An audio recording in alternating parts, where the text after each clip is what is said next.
He went back that way.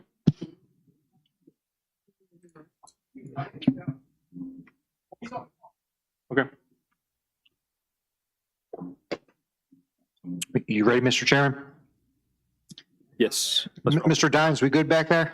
Yeah, he gave us a thumbs up. Okay, wonderful. Were you waiting on Mr. Davis? Okay. Okay, next up, we have the Sheriff's Office. Going through their budget last night. Sheriff runs a tight budget. I really couldn't find anything. There is one item that I found. Account 6040, $8,700 for a gym squat rack with weights, and it was for his fitness room. There are a lot of other grants, the E911, the selective enforcement. There's other grants that I'm not going to touch, but I'm going to turn the floor over to Sheriff. I know when he came in back in December and January, it was a pretty tight budget, but I'm going to turn it over to him and see if he has anything else to add. Thank you, Mr. Smolik. And I want to first off thank you, Jackie, for moving us up, even though it's after lunch, and hope you guys can stay awake for the rest of the day. Mr. Smolik, you on yesterday during your pit stop had asked department heads to try to go back into their budgets and try to thin it out a little bit as much as they can. Myself and the major, we did exactly that for you. So I'm going to go down through a couple of line items that you can actually take away. All right. So if you want to start with 5540, which is travel, conferences, and fees. Line item 18 is the National Command College training. We asked for 2. We can squeak by with 1. So if you want to cut that in half, we can live with that.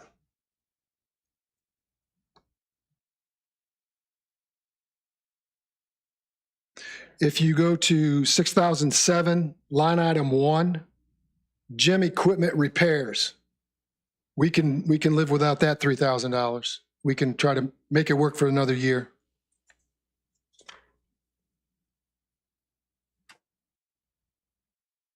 $6040, which is non-capital. Line item 4, which is portable truck axle scales. Even though we do have our commercial vehicles, we can live without the $3,000 for the scales on this year.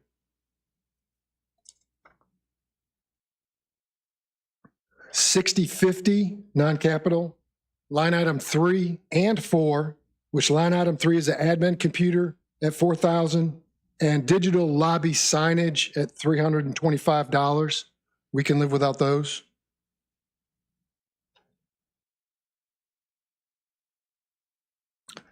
On 8107, capital outlay, computer hardwares / software.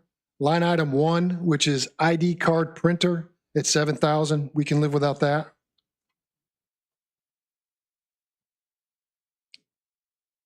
And last but not least, at 8201, capital outlay, machinery, equipment, additional. It came to our attention while we were going through this that line item 1 and 2, which totals $60,000, is actually part of our CIP request with the vehicles. So that can be taken out of our operating budget as well. So essentially, we've had an additional cuts of $89,825. That's what that all totals up to. I appreciate that, Sheriff. Thank you, Major Weston. Really appreciate you guys listening to that. No, that's huge. Thanks. Yes, sir. Can I? Got nothing. Just for the, I did have just an acronym. Line item, I don't know, 5410. What is BWC cameras? What's BWC stand? Body cam? Thank you. Yeah, body worn camera. So my question is that same line, because we don't have the details. No, that amount doubled from the previous year. In that line. You say 5410? Right. 5410. Okay, it's up on the screen right here. 5410, lease of equipment? Which line item are you speaking of, Mr. Strong? Which All I see on here is that the amount, the overall amount is like 254K, and it was 135K. That was an additional upgrade on body worn cameras and other various items, and not to mention subscriptions for most of these. It looks like the Coban Technologies annual licensing was 140,000. Right.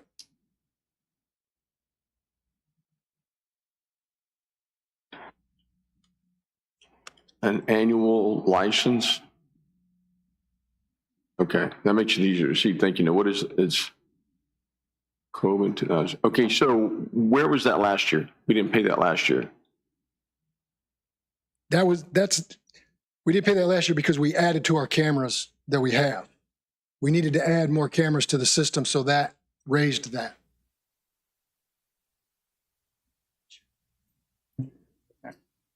$140,000, we didn't have that last year. And Or the 48. and they've since moved, Coben has moved to a cloud system, which requires us to do that. They no longer support any server back office type stuff.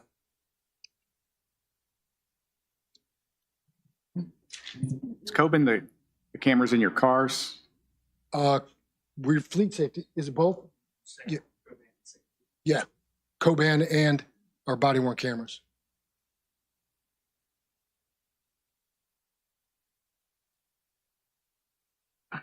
So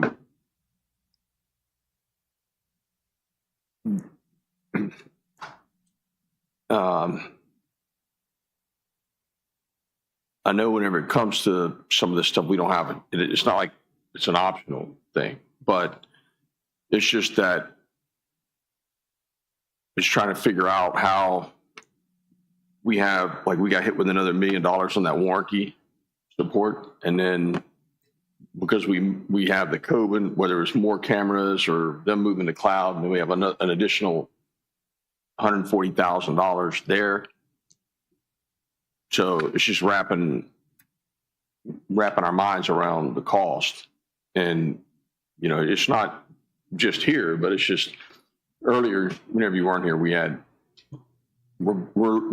averaging about $8 million a year increase. So it's figuring out where's it coming from.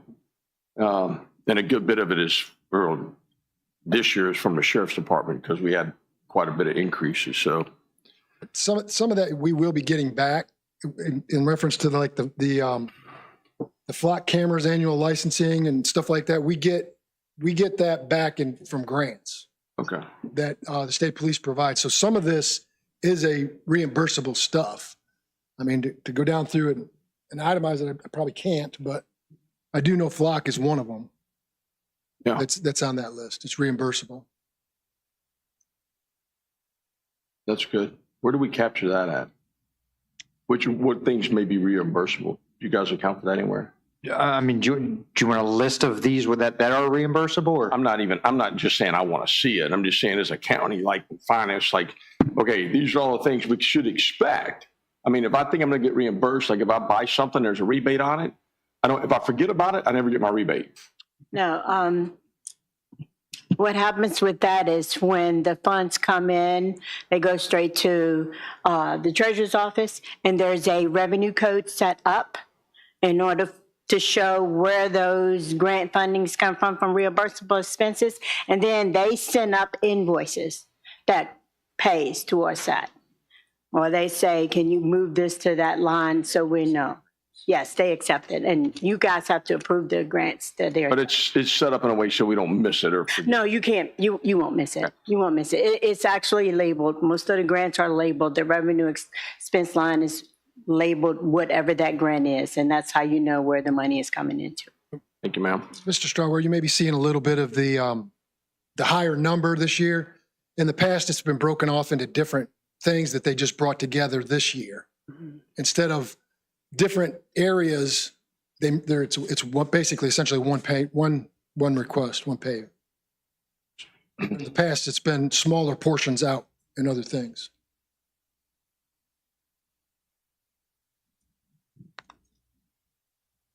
Okay. Yeah, it would take me a while to go through and try to see that, but thanks, sir. Yes, sir. I think maybe my question's for Mr. Smolnick then. So like those two lines, if there is expected grant money available on a revenue side, how have you accounted for that in your balanced budget calculation?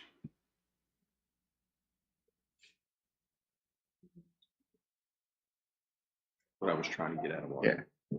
While he's looking for that, I will say the feedback I have gotten, the public is pretty against those flock cameras. I have said as long as the state is providing the resources to make them available, I'm on a wait and see kind of perspective. So that I just want to confirm we did get our grant this year to cover the We applied flock for it, license. yes. We applied for it, yes. Well, you've applied for, well, okay. At the point the state's not paying that, I don't see how we spend, as a base employee, I worry about the OPSEC security issues of tracking everybody that comes in and out of the county every day. So I think that would be one I would target as we're squeezing the budget this year, if we don't get the grant for it, I don't see how we continue to support that service. Just me. The flock cameras? Correct. The $48,000. Yeah, but he shared with us before a whole litany of times that camera or that system has been used to. Well, absolutely. There are good uses for it. Yeah. Right. I think that there's just a general pushback on the surveillance state that, that flock, a private company brings with that service. And honestly, I'm surprised the base hasn't pushed back, given that 70% of the base employees don't live here in the county. So you're now a private company has record of every car that comes and goes and the times. And again, the state has in the past provided, just for the public's record, based on a conversation you and I had a while back, right? The state has provided auto recovery funds, something about tracking down stolen vehicles, heat funds. Yeah. The acronym is HEAT, and right off the top of my head, I can't tell you what it means, but it's basically for recovery of stolen vehicles. Yeah. Good use, right? And again, most of those examples that you've given me are we've recovered cars from outside the county, right? Good. I'm glad you're enforcing the law. But at the same time, the public feels like that's, it feels, not legally, right? It's on public right of way, and that's why it's legal. But considerable pushback I have received about that line item. But the most interesting, because we're trying to balance this with revenue, right? Mostly real estate property taxes. And so if we are expecting grants for this, I want to make sure we have a revenue line for grant funds so that we're not, so that we have a full. Erroneously raising taxes or expenses to pay for something that money's coming back from. We just need to be able to. Yeah, that's going to get refunded to us anyway. We should put that into our accounting. Right. At least know that we track it and we're aware of it. I have a question that's related, but not related. On the flock camera, sir. So I had mentioned at the last board meeting about putting in the technology. You have it like a car wash where read your license plates to open the gate so you can go in and get your car wash, and using those at the landfill.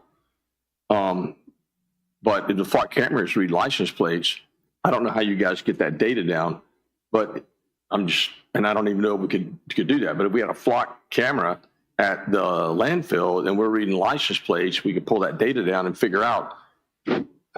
We don't get every car that goes by a flock camera. We get an alert when they hit what they call a hot list. Okay. And the hot list contains stolen vehicles, stolen tags, silver alerts.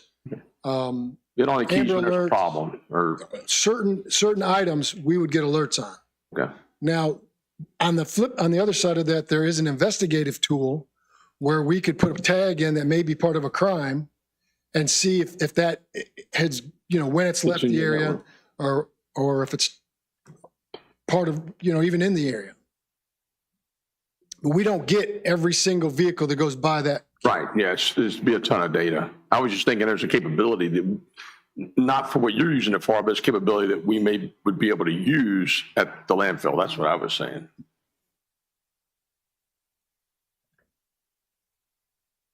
Yeah. Okay. I think our grant question might have been bigger than just the sheriff's department. So they're trying very hard on the side over here to figure out how to answer this question. I don't have any other sheriff's department questions. All right. Good deal. Thank you, sir. Well, If I might, while they're doing that, there is something I'd like to address to the board, since everybody's here, if y'all don't mind. I watched the board meeting Tuesday night, and I'd like to take a moment to talk about something that directly impacts not only the people who serve the community, but the safety of everyone who lives in it. It's been proposed to cut step increases for public safety personnel. On the surface, that may sound like a reasonable cost-saving measure, but when you look at the full picture, it raises serious concerns. The King George Sheriff's Office has submitted a bare bones budget. With the budget submitted, we've sacrificed initially approximately $359,216, and now we've just added another $89,000 to that from our operating budget. That's not a small number. At the same time, it's been proposed to cut step increases, something that directly affects retention, morale, and the ability to keep experienced deputies on the job. Step increases are not bonuses. They are structured, predictable adjustments that recognize experience, training, and continued service. They are one of the few tools available to retain skilled personnel in the field when turnover is expensive and dangerous. The increase we proposed in our budget is a 6% increase on top of the standard 3-step process increase, obviously a total of 9, which is lower than the jurisdictions surrounding King George. If the 6% increase on top of the 3% is not approved, that would put us at a lower rate than all the counties around us. The proposed sacrifice of $359,216 is the money that we had hoped could be put towards that additional 6% on top of the 3. If the increases are cut, the consequences wouldn't just be financial, they'll be operational. We risk losing experienced deputies to neighboring agencies. We increase the burden on those who remain. We create higher long-term costs through recruitment, hiring, and training. It's more cost-effective to retain than it is to train someone new. And most importantly, we risk weakening the level of public safety that our community depends on every single day. This is not about asking for more without justification. This is about maintaining a system that is already working efficiently and responsibly. Reinvesting a portion of the proposed sacrifices into our personnel is not excessive spending. It's smart, strategic, and necessary. At the end of the day, the question is simple. Do we want to continue supporting a high-functioning, cost-effective public safety operation, or do we want to risk undermining it over a relatively small amount of money? As a citizen of the county, I do appreciate your due diligence in providing the best budget for the buck. I urge you to consider the long-term impact, not just the short-term savings. Thank you. Thanks, Sheriff. Sheriff, Sir. so nobody that I'm aware of up here has everybody supports law enforcement. Everybody, I know I do. And we have an appreciation for, you fighting for the law enforcement, you fighting for your people. So I'm curious though, whenever we met, there was the opportunity to bring funding into the county from the ICE, because other counties have taken advantage of that and are still taking advantage of it. And we didn't take advantage of that in King George because there was considerable funding. I don't remember the exact amounts. I could pull them up, but there was funding available for that, but we chose not to. So we didn't choose to, but you didn't bring the ICE or take advantage of that. So, but now we're getting a burden. The county's picking up a burden to pick up this additional funding for the step whenever we had the opportunity to get funding from ICE to help pay for some equipment and training and stuff like that. So could you address that?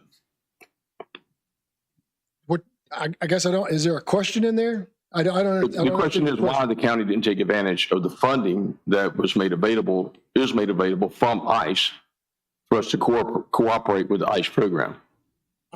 I sat down with the SAC for ICE, myself and the major did. We discussed a lot of things, and with the climate that was out and about at that point in time, I just didn't think it was a good look for my office to be considered part of ICE. So I made the decision. Nothing changed as far as me supporting them when they came and asked for help, but I just didn't feel like that would be a good look for the county as a whole. Well, I mean, the discussion is there was considerable amount of funding that was made available from ICE for the counties that participated in the program. I could get the amounts. I don't remember them now.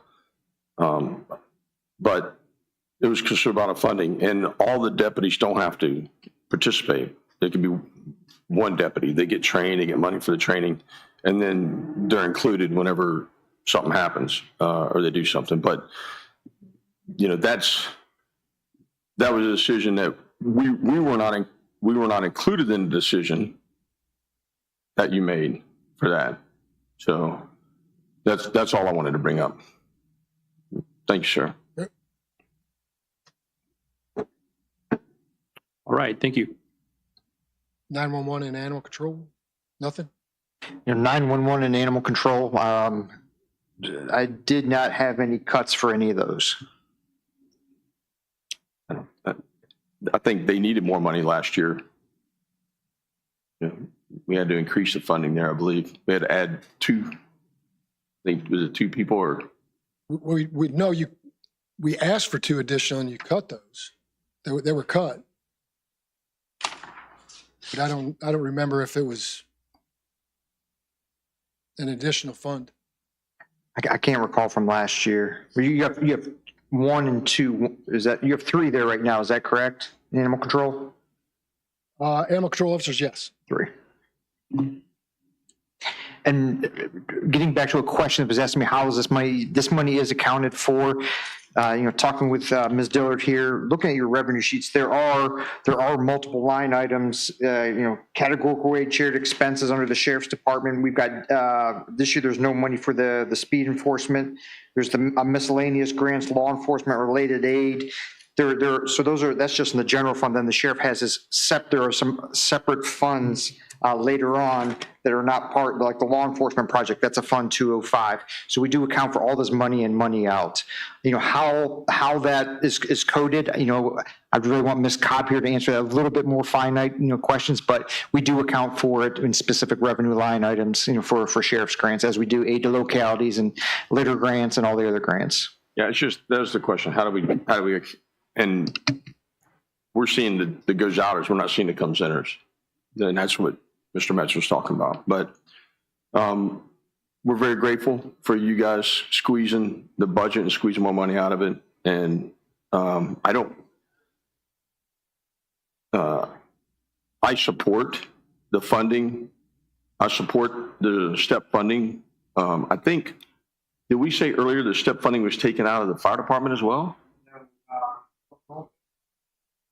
Going back to my presentation, it was the red, green, and yellow. So anything here in the green was not touched. I did not, as I went through my cuts last night, anything that are highlighted in green, I did not touch a dime out of those. So that is I believe, Sheriff had requested a step, but then an additional step for some of his high turnover, up to 9% for some of the high turnover positions. That was not included in the budget, so I did not include it it was not in my original presentation on Tuesday night.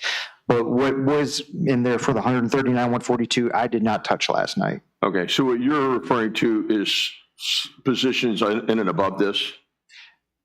I'm referring to an additional 6 to that 3.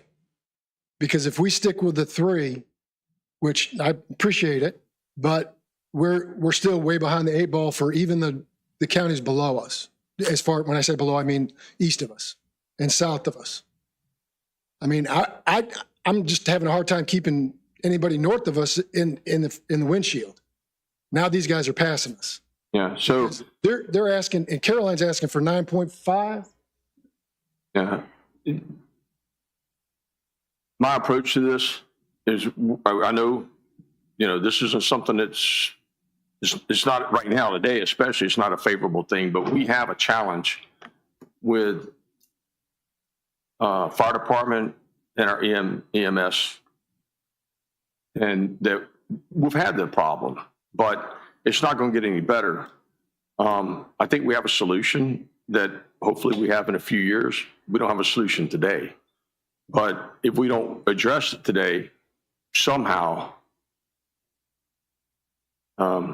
we need to figure it out. We need to try to do something. I don't know what the solution is right now, but I think we need to work harder, figure some way of doing that, because we don't want to. One thing that the county does, people don't, this is just me on talking. Whenever people feel safe, they don't have a problem. They don't think about it. And King George is a very safe place. Whenever there's a problem, and I don't agree with all the calls that our fire department, goes on, but whenever there's a problem, people feel comfortable they're going to show up. And that's where we're at with the county. I really don't want that to change. And, it's just figuring out a way that we need to safeguard them somehow. So. Yeah. Thank you, sir. Thank you. Yes, thank you for the comments too. I definitely echo your concerns about the retaining good staff, right? The cost of retraining is just part of that. Most likely you lose some of your best people if we can't keep up. So I'm a proponent of merit-based, but I at the same time, I feel like we kind of have a contract on the step part too. So Yes, sir. we'll see how it all shakes out. Appreciate it. Thank you. I would have to agree, because the concern is if you look at Stafford, Spotsylvania, all those Westmoreland now, Caroline, they're increasing their taxes to help pay for this burden. And there is a point where you got to stop kicking the can down the road, because when, people get upset, but then when they call 911 and need you to come, or they're having a heart attack, they expect people to be there that are knowledgeable, and they're not in the end going to say, oh, I didn't get that, because we're not making those tough choices. So we really need to look at that. Thank you. That's why I made the tough choice on the data center. It was because I know the other counties had data centers, and we could not match. We can't compete with those surrounding counties unless we have the funding to be able to do that. And that's why I supported the data center from GP. Those counties have not seen a dime from those data centers yet. So they're making these challenges without any of that revenue. Spotsylvania is only receiving the Kalahari benefit a little bit at the end of this year. So none of them have, I just want to make that clear, none of them have seen that revenue. That's why they're having to make this tough choices. But in Northern Virginia, is Prince William or Loudoun, I forget which of them, during the whole data center thing, they did lower their taxes because of the revenue, but they couldn't do that until they received the revenue. So that's interesting. So they're not getting paid taxes on that 450 acres for that data city in Stafford? No, I did not say that, but the magic money that comes that you pay for these things, they're not getting that money. They're getting the increased industrial property, but they're not getting the revenue. That's not where the big money comes from. But I don't think we're here to debate that. Oh, I think you brought up a good point, right? The revenue from business opportunities takes a few years to materialize. And so we vote for things that benefit. You still got a gap we got to bridge that gap between now and then. So, yeah. I did have an E911 question. Are we on to that budget line? One where the Motorola contract's buried. Bring it up, sir. Let's see. 31,400 on 100.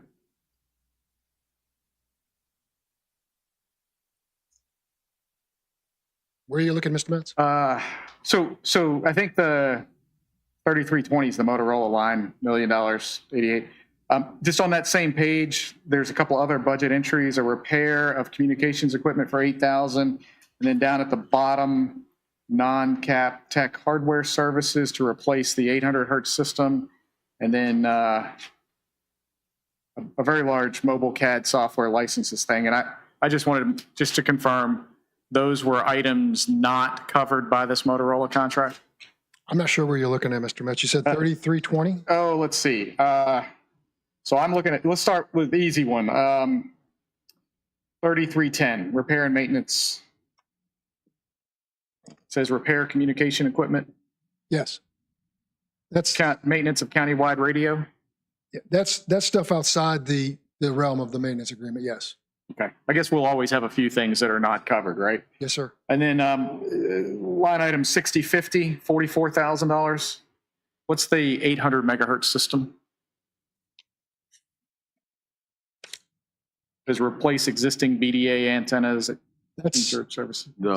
those are antennas within the buildings that allows us to transmit, like in the courthouse and the sheriff's office. There's ones in the sheriff's office right now. If you go down into the Does basement, this get you your basement? Okay, that was what I thought it was. I just wanted to confirm. they're bi-directional antennas. Thank you very much. Yep. Anything else? All right.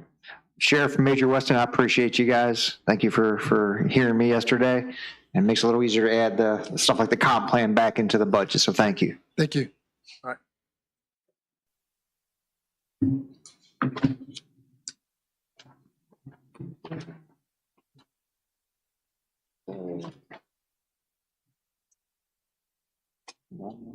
Finance.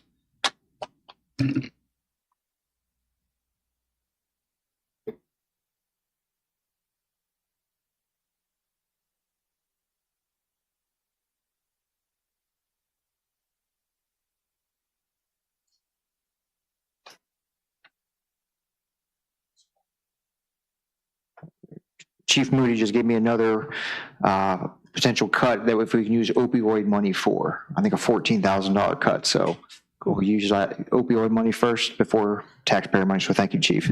All right. Next would be finance. This came across in an email last night from Ms. Cobb. Let me go through this.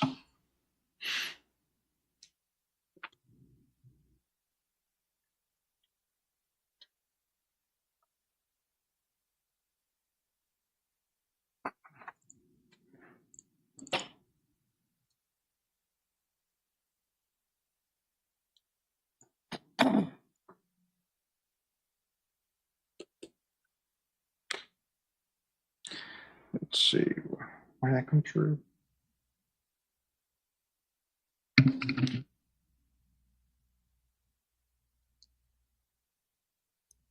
Thank you, Ms. Dillard. So a couple additional cuts, and I don't have the financial advisor fee. I don't have this is the auditors. We can reduce that by $3,000. 5540, the VAGP training that's highlighted right there. That can all go away. That was for 4 individuals of $200. So that's gone. We have other conference here, the DGCS procurement forum. 2 people were going. That's a savings of $3,000. GFOA annual conference reduced by $3,800.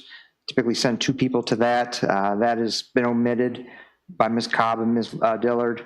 And then the prior learning management. This is just the 2 individuals here, 2 at $149 for a total of $298. I do not have the total in here, but those are $3,800, $1,500, $3,800, $298 offered up by finance. This is another one where salaries seem to have gone up quite a bit, about 25%. Did y'all add another person? Was this the transfer? Is that the I think this was the transfer from administration. Ms. Turner transferred from my front desk over to finance. So her salary will be moved. Gotcha. Yeah. Any other questions for finance? All right, thank you. We're getting done. I got general properties next. Mr. Muncy is here. General properties. Let me pull this up.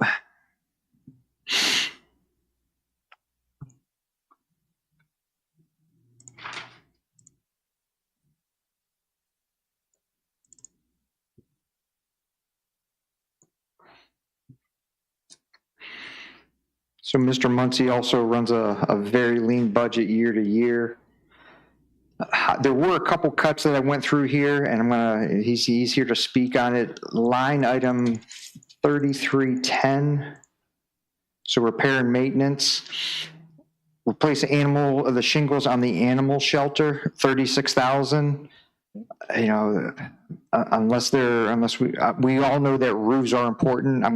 I decided to cut this last night, and I'll let Mr. Muncy, lobby for it if it needs to stay in. And then also, the one question I'm glad you hear, item 5120, so he has heat broken out, general properties propane. That was for the shop out at Bloomsbury. That was on the shop on Bloomsbury, so that could go away? Yes. Okay, so yeah, that's what I thought last night. So I took the full $9,600 out for propane because I thought that was Bloomsbury. So really the item for discussion is or my recommended cut is $36,000 for the shingles on the animal shelter. And we can get by with that for a couple, I just put it in there because I've gone up there and replaced several tabs, and the granules from the asphalt shingles are starting to really accumulate in the gutters. So I just thought, before it does start to leak, but like I said, we've been replacing the tabs since they blew off. So we can probably get a couple more years out of it if need be. And So does that get a couple more years out of it with it falling apart, or is that just replacing the tabs as they blow off, man. That's what we've been having problems because there are 3 tab instead of like an architectural. So those 3 tabs tend to lift up easier, even though they seal. But for some reason down there, I don't know if it's the way that building is facing, it lifts those front tabs up. Gotcha. So is that something that could be put on next year's CIP? With that dollar amount? 1,000. Okay, Yeah. just thinking. Good thought. Yeah. So last night, $45,600 worth of cuts from Mr. Muncy's budget. Is there anything else you wanted to add, or? I know you and I, when we first started, had cut several. We quite a did. bit- Quite a bit. We out of did. it before Yeah. we even started. So Any other questions for Mr. Muncy? Seeing none. Thank you, sir. Easy enough. y'all have a good weekend. Thank you, sir. And I see Dr. Boyd has joined us. If it's okay with the board, I know we got a couple more. Do you want to just keep on rolling through? You want to attend to the individuals in the audience? Well, Chris is here. He's been sitting back. Right, yeah, I see Mr. Clark here. Mr. Clark, I think we can knock you up pretty quickly.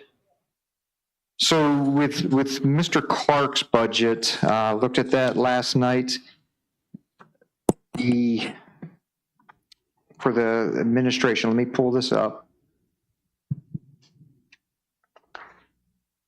Hey, Matt, after Chris Clark, how about Chris in the back?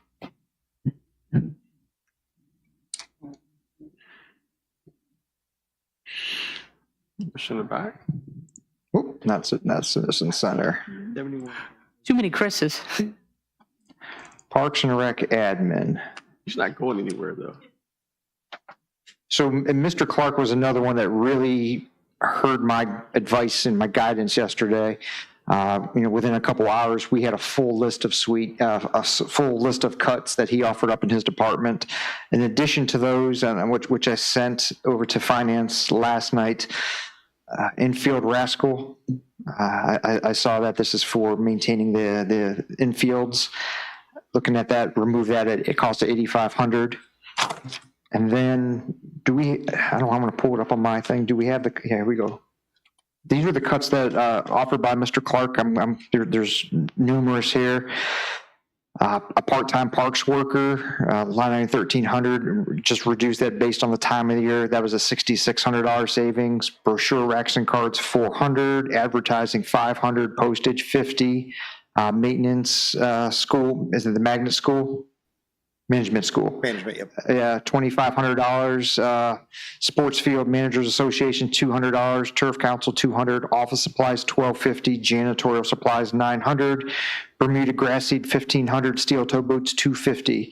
Right there for administration, a savings of $14,350 in addition to my $8,500. So appreciate Mr. Clark offering those up. So this is Parks and Rec administration. There are a couple, but we're going to focus on administration right now. Any specific questions from the board? So Or anything that Mr. Clark would like to add? Well, I made an error on 6,001. I was like, why did he take that down to 500? It's because I typed it for you. Should have been the reverse was my proposal to cut 500 to 1250. I typed that wrong on my memo. I apologize. 6,001, that was 6,001, office supplies, okay.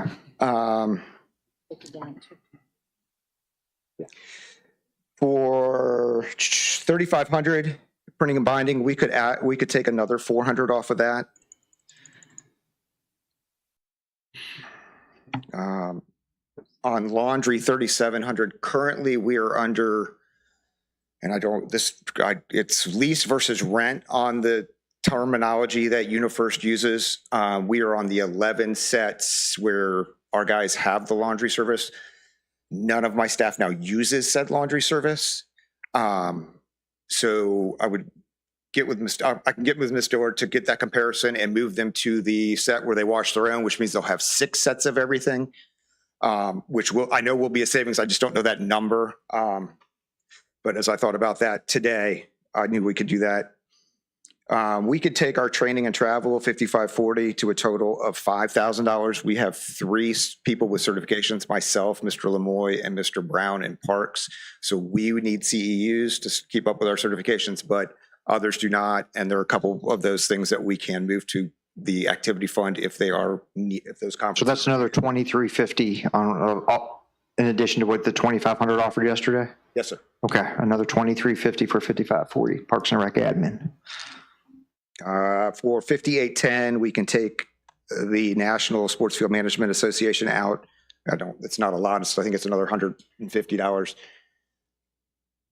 But I think after listening to the opening of this meeting, every penny counts this year. Which one was that? What's the line item for? It's up there at 5810? 4. Sports Number Field 4, Association. okay. That whole thing can go. 350 will be removed. And our 6011 uniforms and wearing apparel, if we can move that to 1850. 1150 of that is steel-toed boots for the parks guys. But with our new embroidery machine as part of our workforce development program, I've got some ideas that maybe we can save some money that way. There's just really the only thing in need right now is the new parks workers needing some appropriate outdoor gear that labels them since they are out in the parks. And it's good for them to have a logo on when folks come in and go, why is that guy digging a hole?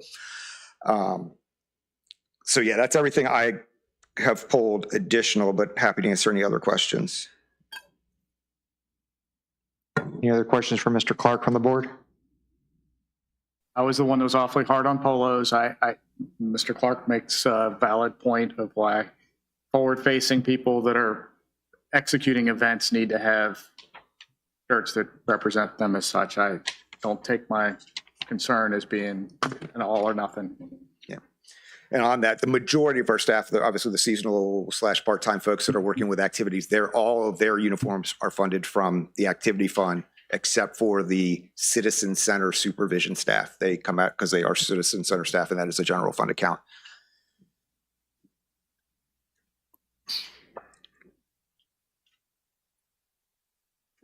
Which is our next one.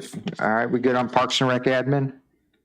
Okay, I think you're going to stay up there, Mr. Clark. I think we've got with the Citizen Center next, right? Yeah, there were a handful of small cuts there that I gave you last night. Right. Yeah, $1,350 worth of cuts. The only difference that's in here really from last year, because if you look at the bottom, we're up by about $5,000, is our floor waxing. Last year, Mr. Collins was very adamant that we do that in-house through General Properties. They have been unable to do that this year. So we are on 18 months on the same waxing of a floor that is rented pretty much every weekend. So I have proposed to put that back in to use a contractor to do that appropriately. He said they've been unable to do it. How much was it again? The last time we did it was $4,300. So I have it in at $5,000, hoping it will stay under that number. Do we maintain a machine to do that It is, no, last time we used a contractor. by hand? Oh, I'm sorry. He's saying, do you have the buffer? We have a buffer, yes, yeah.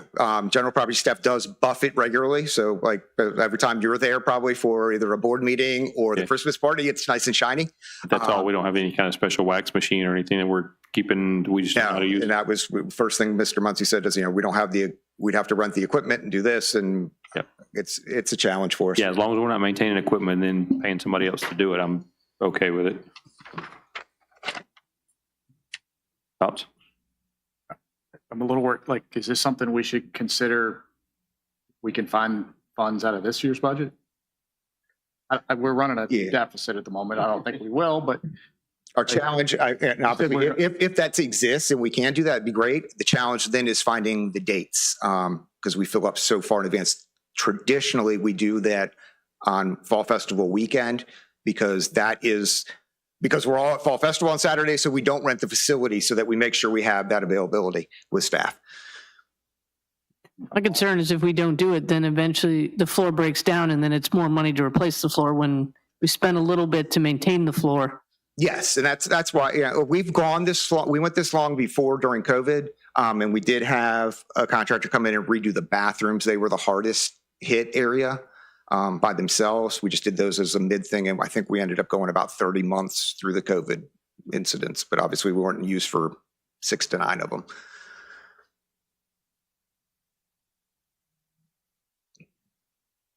I won't let it get too bad. If it gets bad, I'll be back up to Mr. Smolik saying we need money. Get the guys that do food line. Do what? Not a bad idea. The other thing on Citizen Center, because it's not in an ordinance like community development fees are, we have not raised our fees for Citizen Center rental.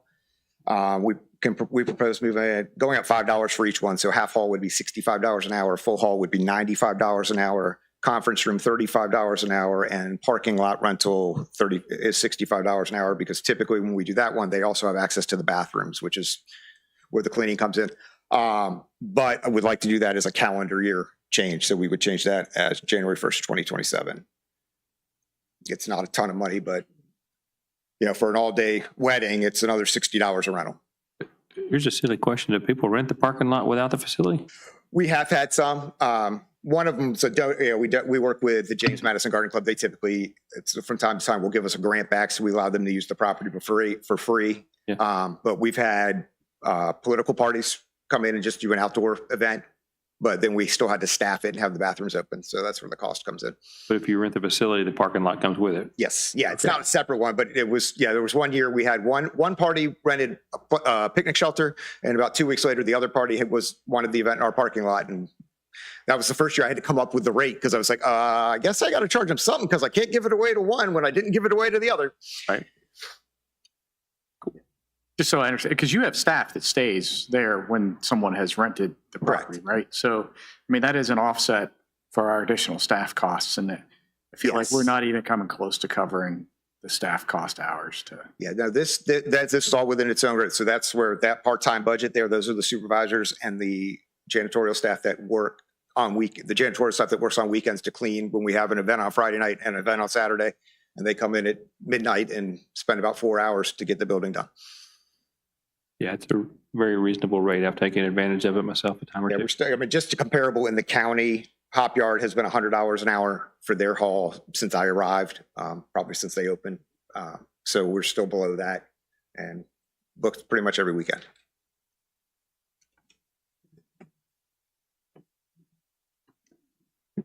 We good? I'm good. All right. That's the big. And I think she just stepped out to help a citizen. Ms. Courtney. We get to She was here. So what's that? roll through Mr. Dines while he's here. Where's Mr. Dines? Come on out. Well, while we're waiting on that, Chris, what happened to the fireworks? So fireworks are moved to tourism budget. Oh, okay. So it's not out of general fund. I was going to have to explain that to a child. And we still got them. Hope she's back. Just moved. So Ms. Courtney, we asked Mr. Dines to come out. I know you were assisting a citizen, or Mr. Dines, you're coming out. You're already walking here. Let's just. It's my fault. Sorry. All right, let me pull up Mr. Dines here. There were some minor cuts. So let me pull this up first. Information technology.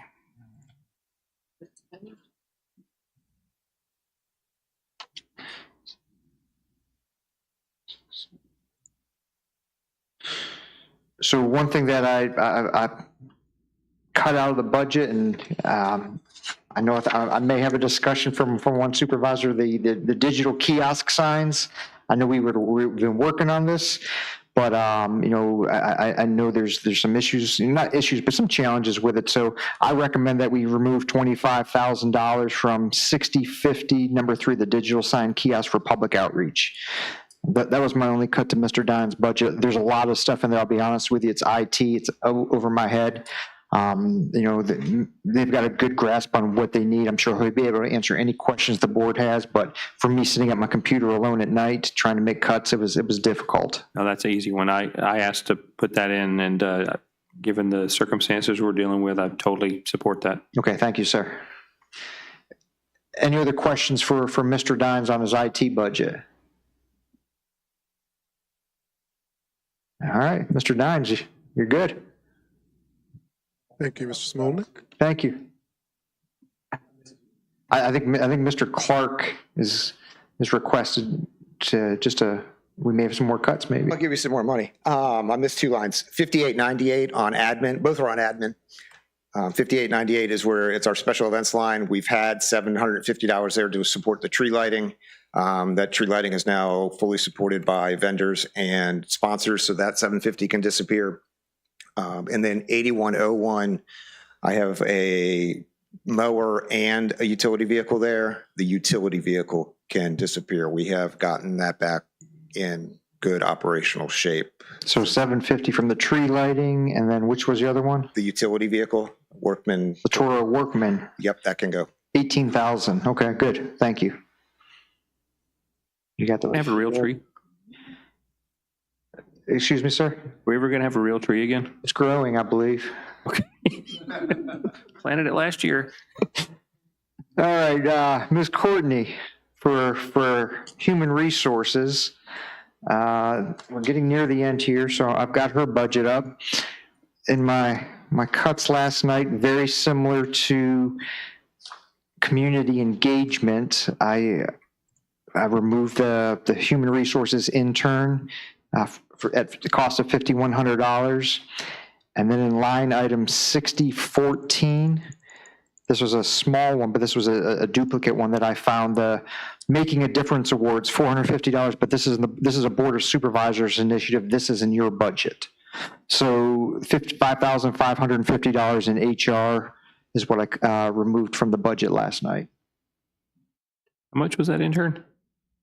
The what? The intern was 5,100. I think, yeah, community engagement 4,500. This was 5,100. Seems like small potatoes. Is it worth it? I'm trying to close that gap. That's 90. Oh, I got you. 9,500 right there between 2 interns. Okay. We may not need it. It was just there. It's just always kind of been there in case we needed it or wanted That to was good. use Kill it. Okay, Just trying to help you out. it's removed. Thank you.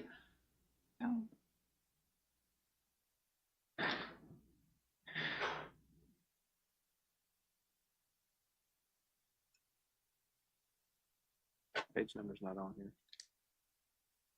No, we're on the HR. Okay, I did have one on the HR question. Make sure I was on the right page here. Just for explanation, I was looking at, what's the, line 3110, health services, that jumps up to 100K? This is retiree healthcare. So correct me if I'm wrong, but if you had do so many years of service with the county, they continue to pay a portion of your healthcare. So I believe there are additional individuals. I think it was 7. yes. There's another 7 that will be eligible Right. for unreduced retirement and meet the 15-year requirement. No issue with that. Is it just for the public's info, is there some change? Because I look back in 24 and that number was like 18,000. I believe that had to do with how many people at the time were on the plan and then how many were added over time, because we have added 1 or 2 depending on the year. Okay, so this is kind of one of those budget line items. We should plan for this increasing over time. Yeah. And it just depends on how many people are retiring and hit that 15, I think it's 15 years, yes? 15 years of service, right? Okay, thank you. Sure. Any other questions for Human Resources? All right. Mr. Davis, you good? All right. Thank you, Ms. Courtney. Thank you very much. Looking down the list here, we're just about done. All right. Just about to the Yeah, roadblock. nothing for the registrar. So all we have left is Dr. Boyd. We saved the best for last. Oh, I appreciate it. So Dr. Boyd, I'll set the stage here. So Dr. Boyd and I had a conversation last night. We talked about, I'm going to go back to this screen. This is, I think, my second or third slide from this morning. So initially, Dr. Boyd, I don't know if you were listening, but I cut $1 million last night. There's a few things in yellow here that we've touched in some form or fashion. The big one here would be our conversation from yesterday about, the initial proposal to eliminate the 5% COLA and the step 9 correction. My discussions yesterday was, Dr. Boyd, hey, we're in a pinch. What can we do to squeeze this down? And with that, I'm going to turn the floor over to you to talk about where we're at. And, really, you've got the information from the schools. If there's any questions on state funding, whatnot, when's going to become available, Dr. Boyd's here. I'll turn the floor over to you, sir. Thank you, sir. Good afternoon, everyone. I've watched you all day. I know you guys have had a long day, so I'll try to make it concise, and I can go as detailed as you want, and obviously kind of give you a 30,000-foot view as well. So our budget process for the school division starts really back in November, and we have had many renditions and modifications to the budget. At this point, I can tell you, between myself and the school board, we have taken great value in the relationship that we have with this board of supervisors and have really tried to slim this budget request down every time we come to you. This is my 4th budget cycle. I can tell you, if you look back before I was here, that request to the locality has been as high as $7, $8, $9 million. Since I've been here, it's dropped every single year. Last year, I think you guys know that the request was around $4 million. This year, the request is less than half of that as it stands right now, and I'm confident that it's going to go down. 30,000-foot view. In the school division, we really have 4 main areas that we handle the majority of our expenses. The first part of that is compensation. The second part of that is our healthcare. The third part of that is our budget builder. That's the stuff in our budget. And then the final part of that is new positions. So all the big ticket items in the school board budget fall within one of those 4 categories. I'll tell you that the budget we delivered to you was relatively slim already. We had, at the beginning of my budget cycle, I probably had about 10 new position requests. We delivered to you guys 0 new positions. There's no new positions at all in the budget request. When it came to the budget builder started out at $1.4 million additional to the locality. Through the fund balance and some other things, we have cut that down to about $600,000. So from 1.4 to $600,000. The healthcare expense for us this year was pretty substantial. It was an increase of 22.4% that we had to figure out how to absorb. We've done some things with our VRS, and we've been able to absorb that. We also did something this year where we had the employees share the cost of the healthcare increase. That was a savings just with the sharing model that we came up with of about $300,000. Where you're going to see anything that leans forward in our budget is for compensation increase. I've heard every department here speak today, and I even heard Kathy speak this morning, guys. If you're talking about King George of tomorrow, it's in the classrooms of King George schools today. And we are hemorrhaging when it comes to teaching positions. So we have tried to, this year, see if we can outpace some of our other localities. And to be honest with you, I don't know if we're going to do it or not. We have 6 surrounding counties that surround us. Stafford, Spotsylvania, Fredericksburg. We're not going to be those school divisions. And then Caroline, Westmoreland, and Colonial Beach. Of those surrounding counties, 6 surrounding counties, our salary for teachers is 6th. So I know you know this. Our teachers don't live in this county. They can't afford to live in this county. We're convincing these teachers that live in Stafford, Spotsy, Fredericksburg to drive to King George County to do this job for less money than they would make by just walking out their door. So that's the real challenge for us. The state understands that that's a challenge too across the state. The state is still up in the air in terms of how much funding they're going to provide for us. That should come out probably by the end of April, and we're hoping that that really cuts down the number that we request from the locality. You know, right now, King George County Schools is the second largest employer in the county outside of the base. We have 700 employees, I think twice as many as the county. That number that we're asking for right now from you guys as it stands without state funding is at $1.8 million right now.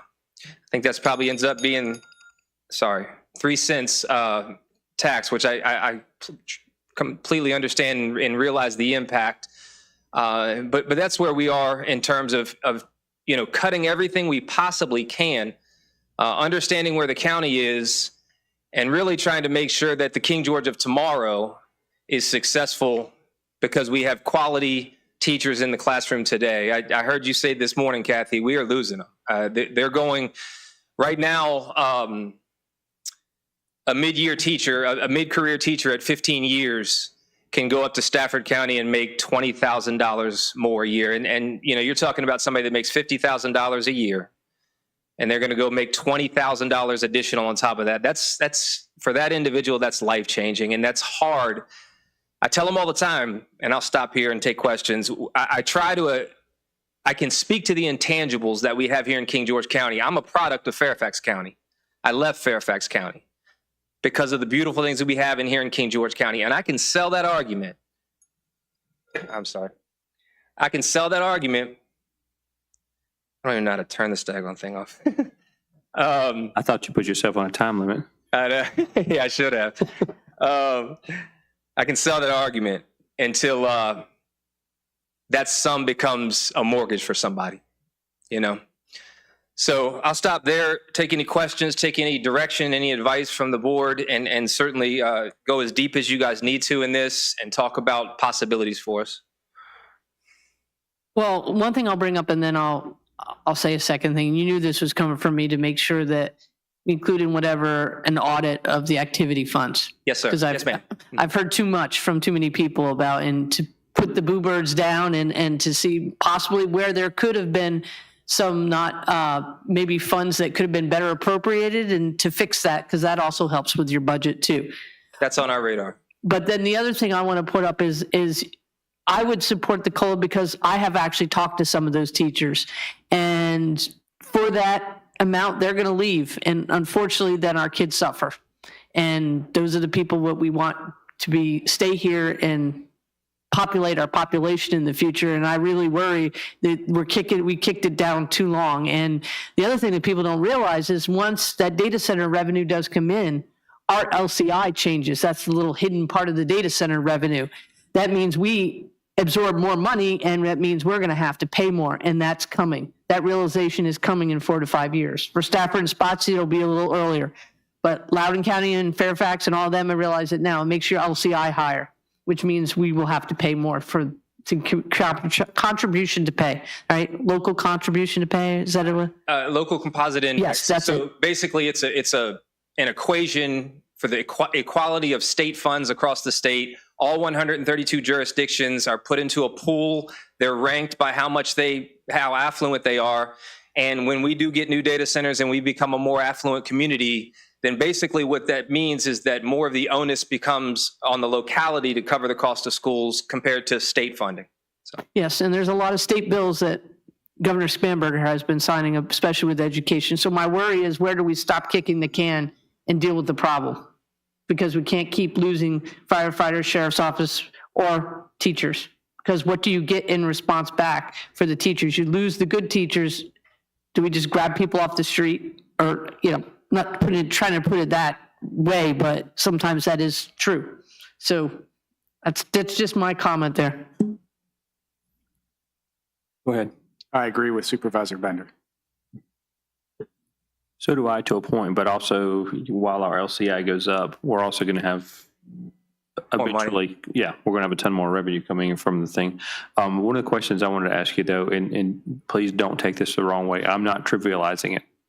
Somebody's got to be sixth.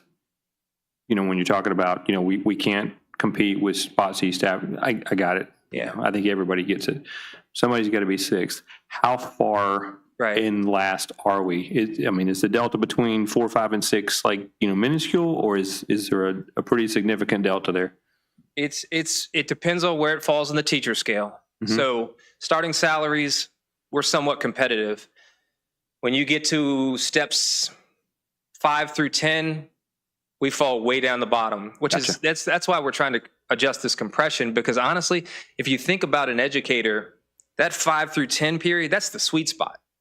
You know, they're still young enough to have the energy, and well, I'll stop there, but Come on, you know what I'm to see saying? where this was going. I'm old.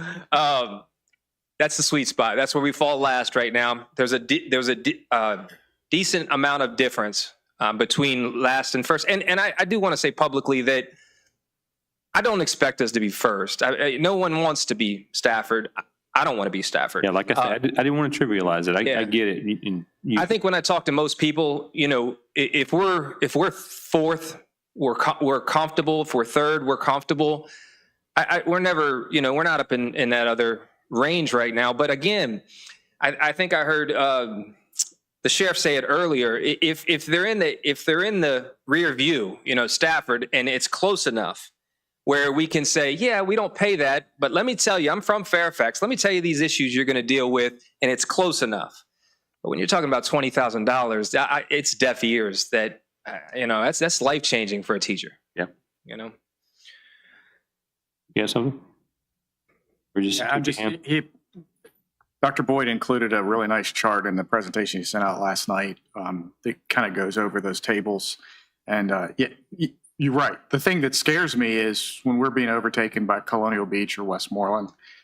That is, even if you live here, I can just drive that way versus this way and make more money, and it's about the same time commute. So I appreciate you putting the data together.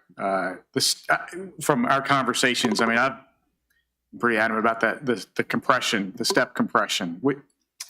If nothing else, fix that. We're working on COLA across the board. Yeah. Thank you. Good. Did we not deal with that portion last year of compression? Say it again. Did we deal with that portion of the compression last year of that range, or was it the higher range? We dealt with step 10 last year. The compression goes from step 6 through. It did go from step 6 through 10. We took it completely out of 10. We're taking it completely out of 9 this year. And honestly, Jen Brody, our new finance person, is a whiz. She's going to be able to work out some of the other compression along the way so that it's a smoother transition instead of just picking one step. We always knew that we didn't want to hit you guys with a huge amount. It was going to be a tiered process to get it entirely out. But I agree with Mr. Metz. Getting it out of there is something that takes into appreciation those later year teachers that we have, the ones we know, the ones that have been in King George for so long, that we know we need to value. Sorry. Can you explain the compression thing to us one more time? I know you've told me 3 times. I get it well enough No to problem. make decisions, but not well enough that I can explain it to the average Joe. So when we had the economic downturn before, all of us, I believe, sat in the positions that we sit now. I think it was probably late 2000, maybe 2008, 2009, somewhere around there. We had the economic downturn. In the school division in King George County, what they decided to do was freeze salaries for those years. So what you ended up with is about 5 years of stagnant salaries. This was when the real estate bubble collapsed and everything went south. So what happened was that every year from step 1 and then step 2, then step 3, that compression stays in there. And what it does in our salary scale now is it's just working its way northward. It's at steps 6 through 9 currently, and it'll be steps 7 through 10 next year as we continue to matriculate it up. But we're trying to push down on the top, because the top, if we address the top, it's cheaper than addressing the bottom right now. And then we'll address it and push it all the way down until we work it out. hopefully that's helpful. Yeah.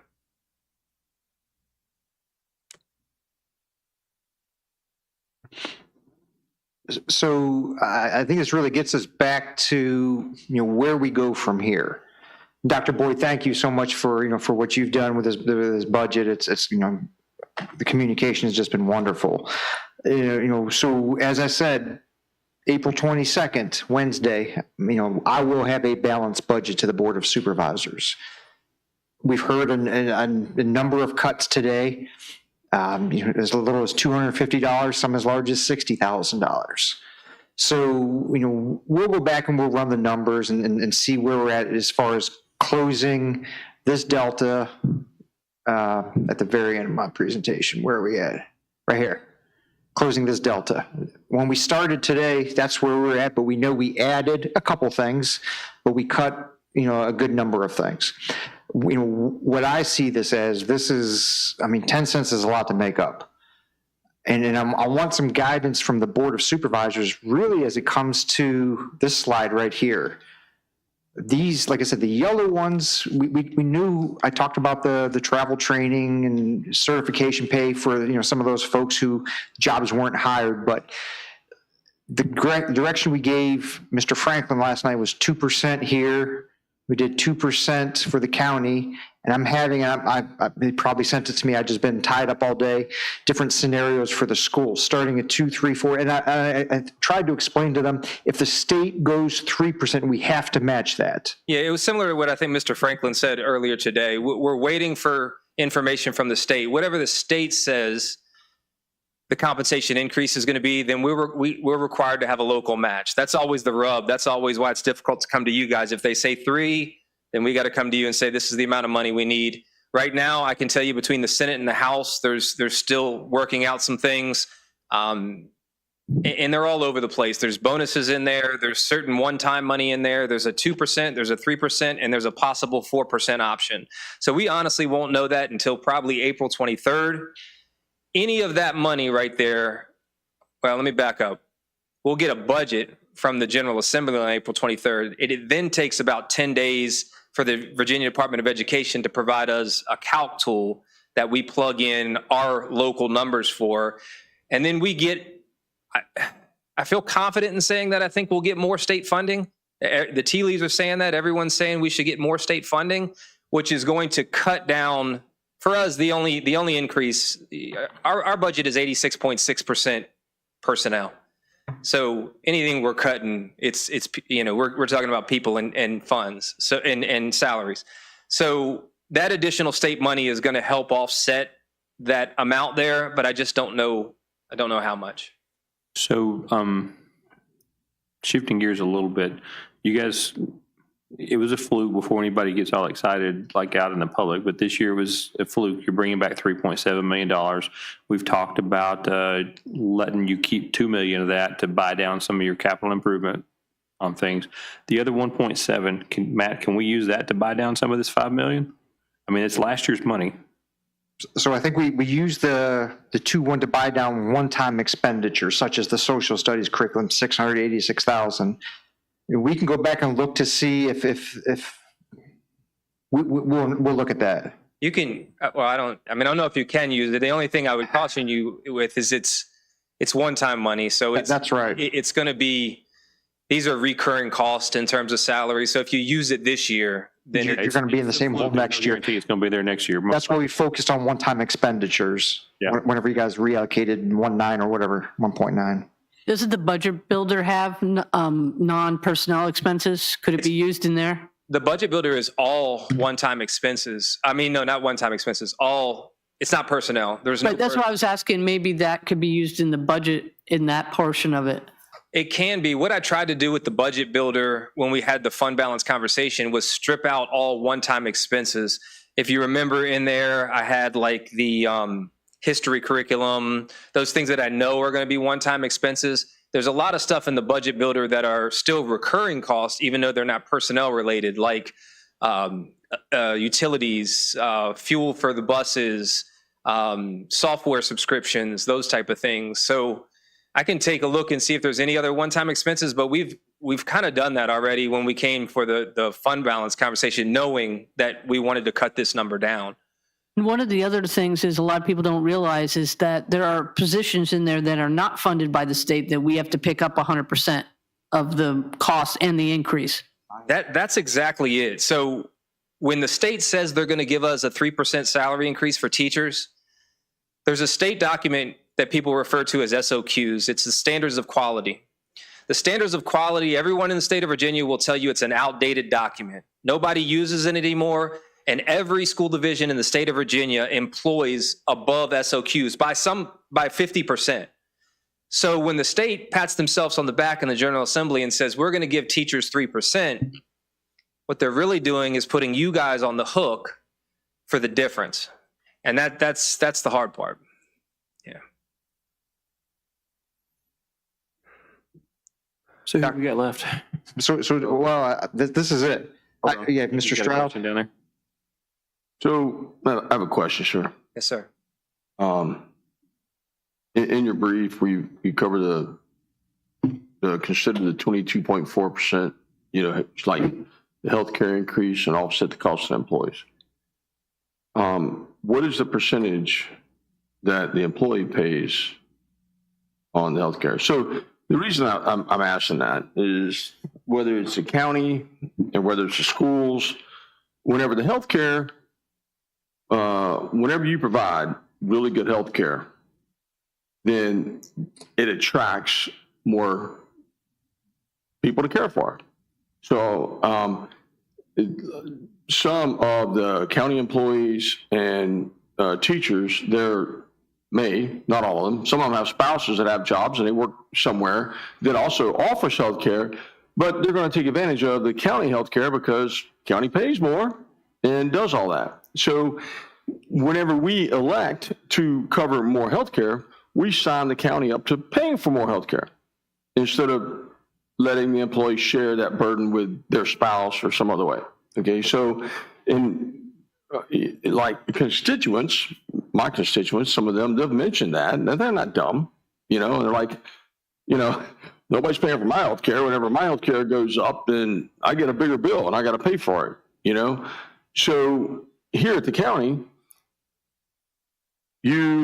other people, they're like, okay, they're asking us to then place that burden back on the citizens, to help pick up their part of healthcare whenever nobody's doing that for the citizen, So, that's the thing. So it's explaining, so the citizens understand that, okay, yeah, they're not just, it's not a willy-nilly thing. We're like, oh yeah, sure.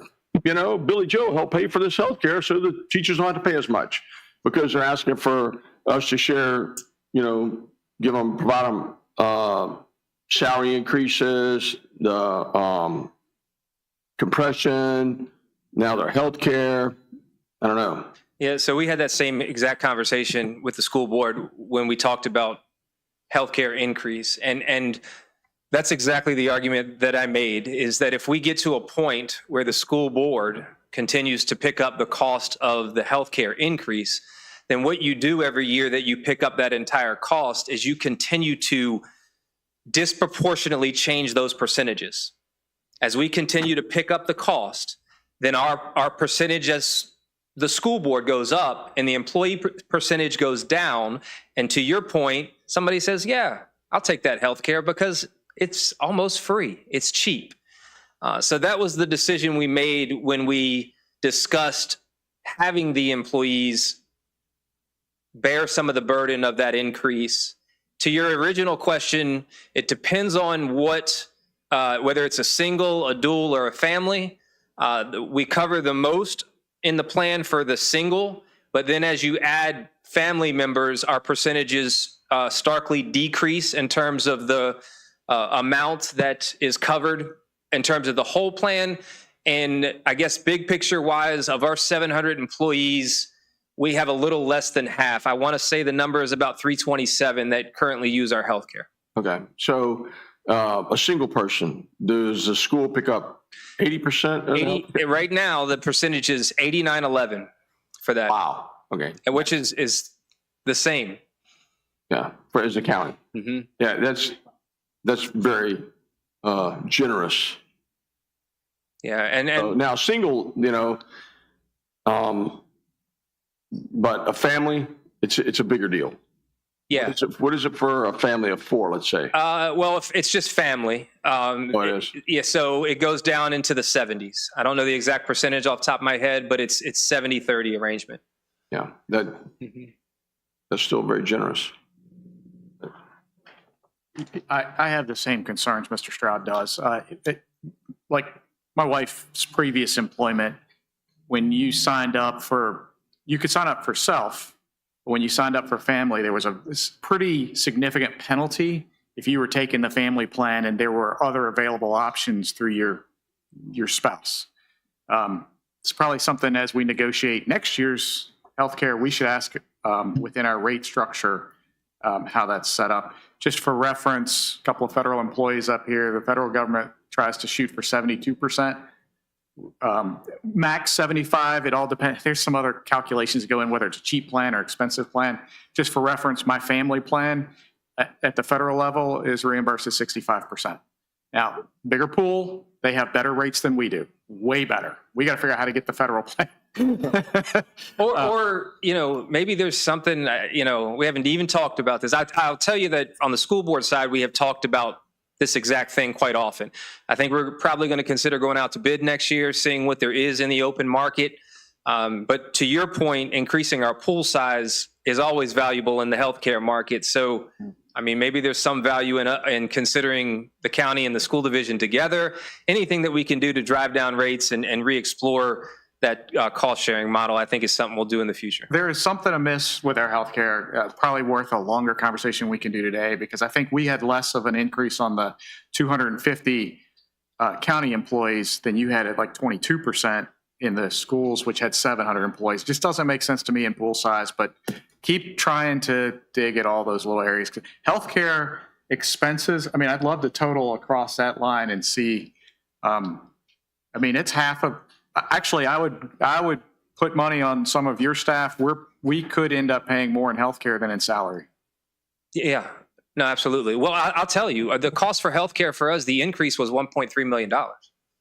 So we're going to look and figure out what we can do there.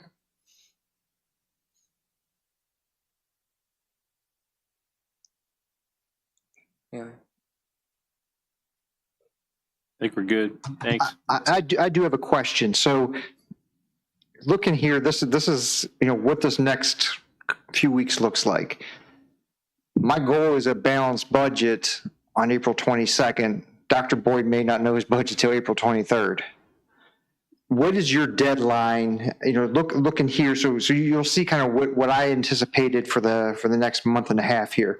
What is your deadline for schools? I believe there's an earlier deadline of. Well, honestly, it's supposed to be May 1st. That's what I thought.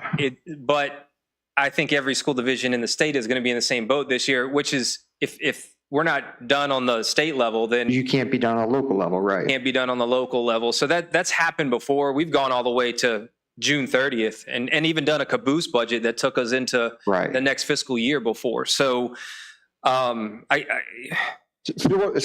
I'm asking, do we want to wait until, that's going to be a big number what the state has for us. That's going to have major implications on our budget, especially with 86% of the salary and benefits.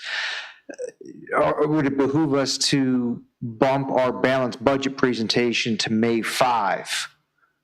Public hearing on May 9th, and you would you have to wait 10 days, so you can still approve it by the end of May. And, after that public hearing, that would get, because there is some back work that needs to be done in the Commissioner of Revenue's office and then in the Treasurer's office to get bills out. Now, when Randy was here, Mr. Jones, Treasurer, we had talked about moving tax date, from the start back from June 5 to June 12. And this is another part of my discussion, my long-term plan. Why don't we do taxes once a year? This is that bookend. We're up against it again this year. So I'm just looking forward, it may benefit us. That's not it. And then the other thing, because and it's not just schools, I think, you're waiting for social services when it comes to state budget and some other things. That's certainly an option. If you feel like you guys have to move forward, I know you had a lot of conversations and a lot of cuts and a lot of considerations today. our number right now, just to satisfy that salary increase, basically in the lights on budget builder, is 1.8.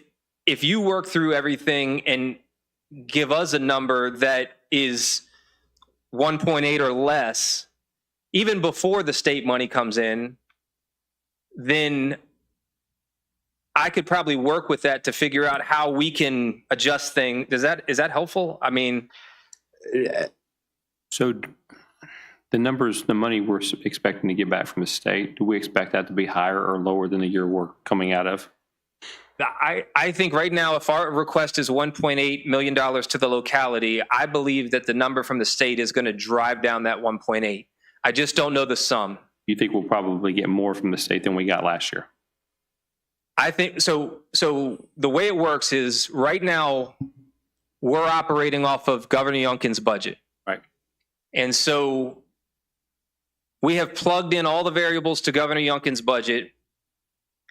And what that calc sheet shows us that we get from VDOE is after everything's in and the state money that Governor Youngkin said we would get, we have to ask the locality for 1.8 million. That process is going to happen again after the General Assembly reconvenes. And I think that number is going to drop. Let me say it a better way. I think what that's going to end up being is more money from the state in that second rendition, meaning that I think that 1.8 request that I'm coming to you with is going to be less. I just don't know how much less. So an option is, potential option, and this is me throwing a possibility out there. Everybody gets a vote, obviously. But go with the numbers that we used last year to plan. And then if it ends up that we can reduce the burden and the second payment of the year, the second collection period, and then that makes people a little bit happier at Christmas time. Okay.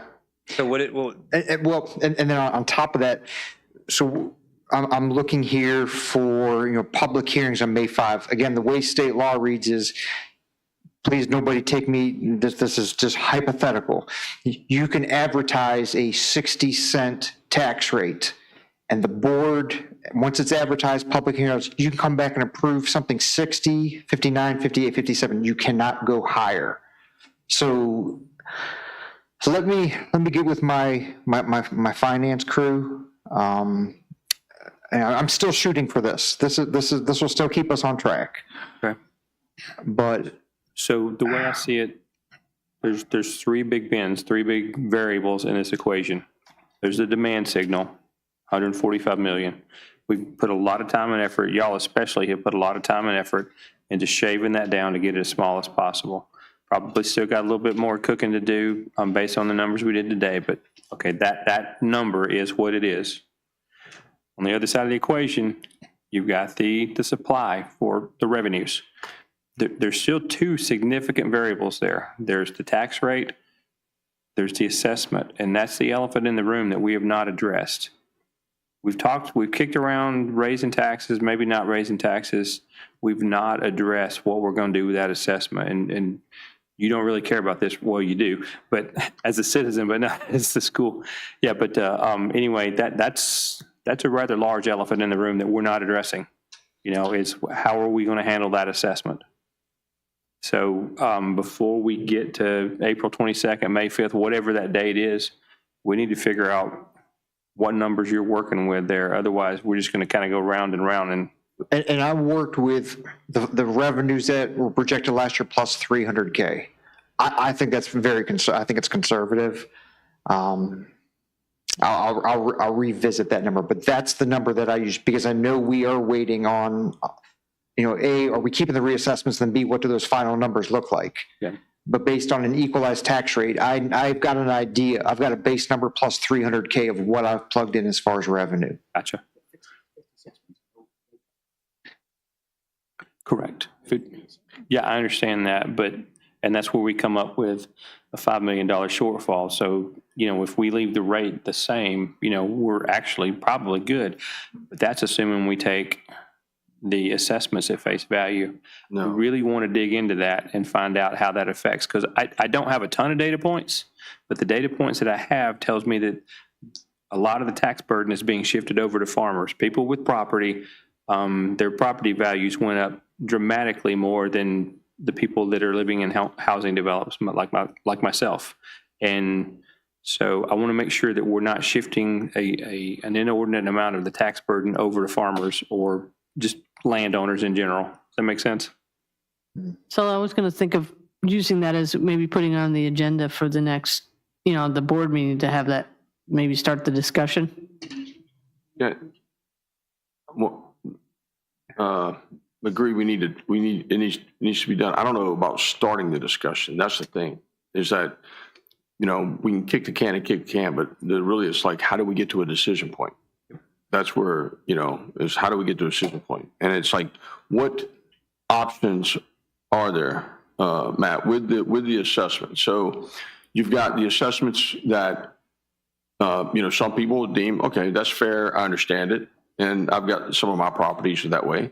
And then some of them that, aren't. And then we submitted stuff to the Board of Equalization or back to the assessor at this point. And so we don't know what the outcome of that is going to be. And we can't wait until that's, what do we, the Commissioner of Revenue has got until end of June. Yeah, I was saying be ready at the end of June. That's right. Board of Equalization. We can't wait for that. No. So how do we address it in a manner without having to wait for that is fair? How do you address, the assessments and do that? So one thing to think about, I know of, it was prior to my time, the previous reassessment 4 years ago. I've heard of the stories of just using a drone, never setting foot on the property, and how poorly it was done. So we need to be careful of comparing the most recent assessment against this. 4 years ago, if it was so messed up and these numbers were so low, and you see this big increase, is that a big increase or is that just the real value today? And 4 years ago was so low. I don't know the answer to that, but we just need to be. 4 years ago wasn't that it was so low, it was that it was so high. Okay. And so it was so high. And you had two properties, literally I had properties that there's an imaginary line going through this field, and that one is classified as one thing, and this one is classified as another. That one's taxed at one rate, and this one's taxed at the other.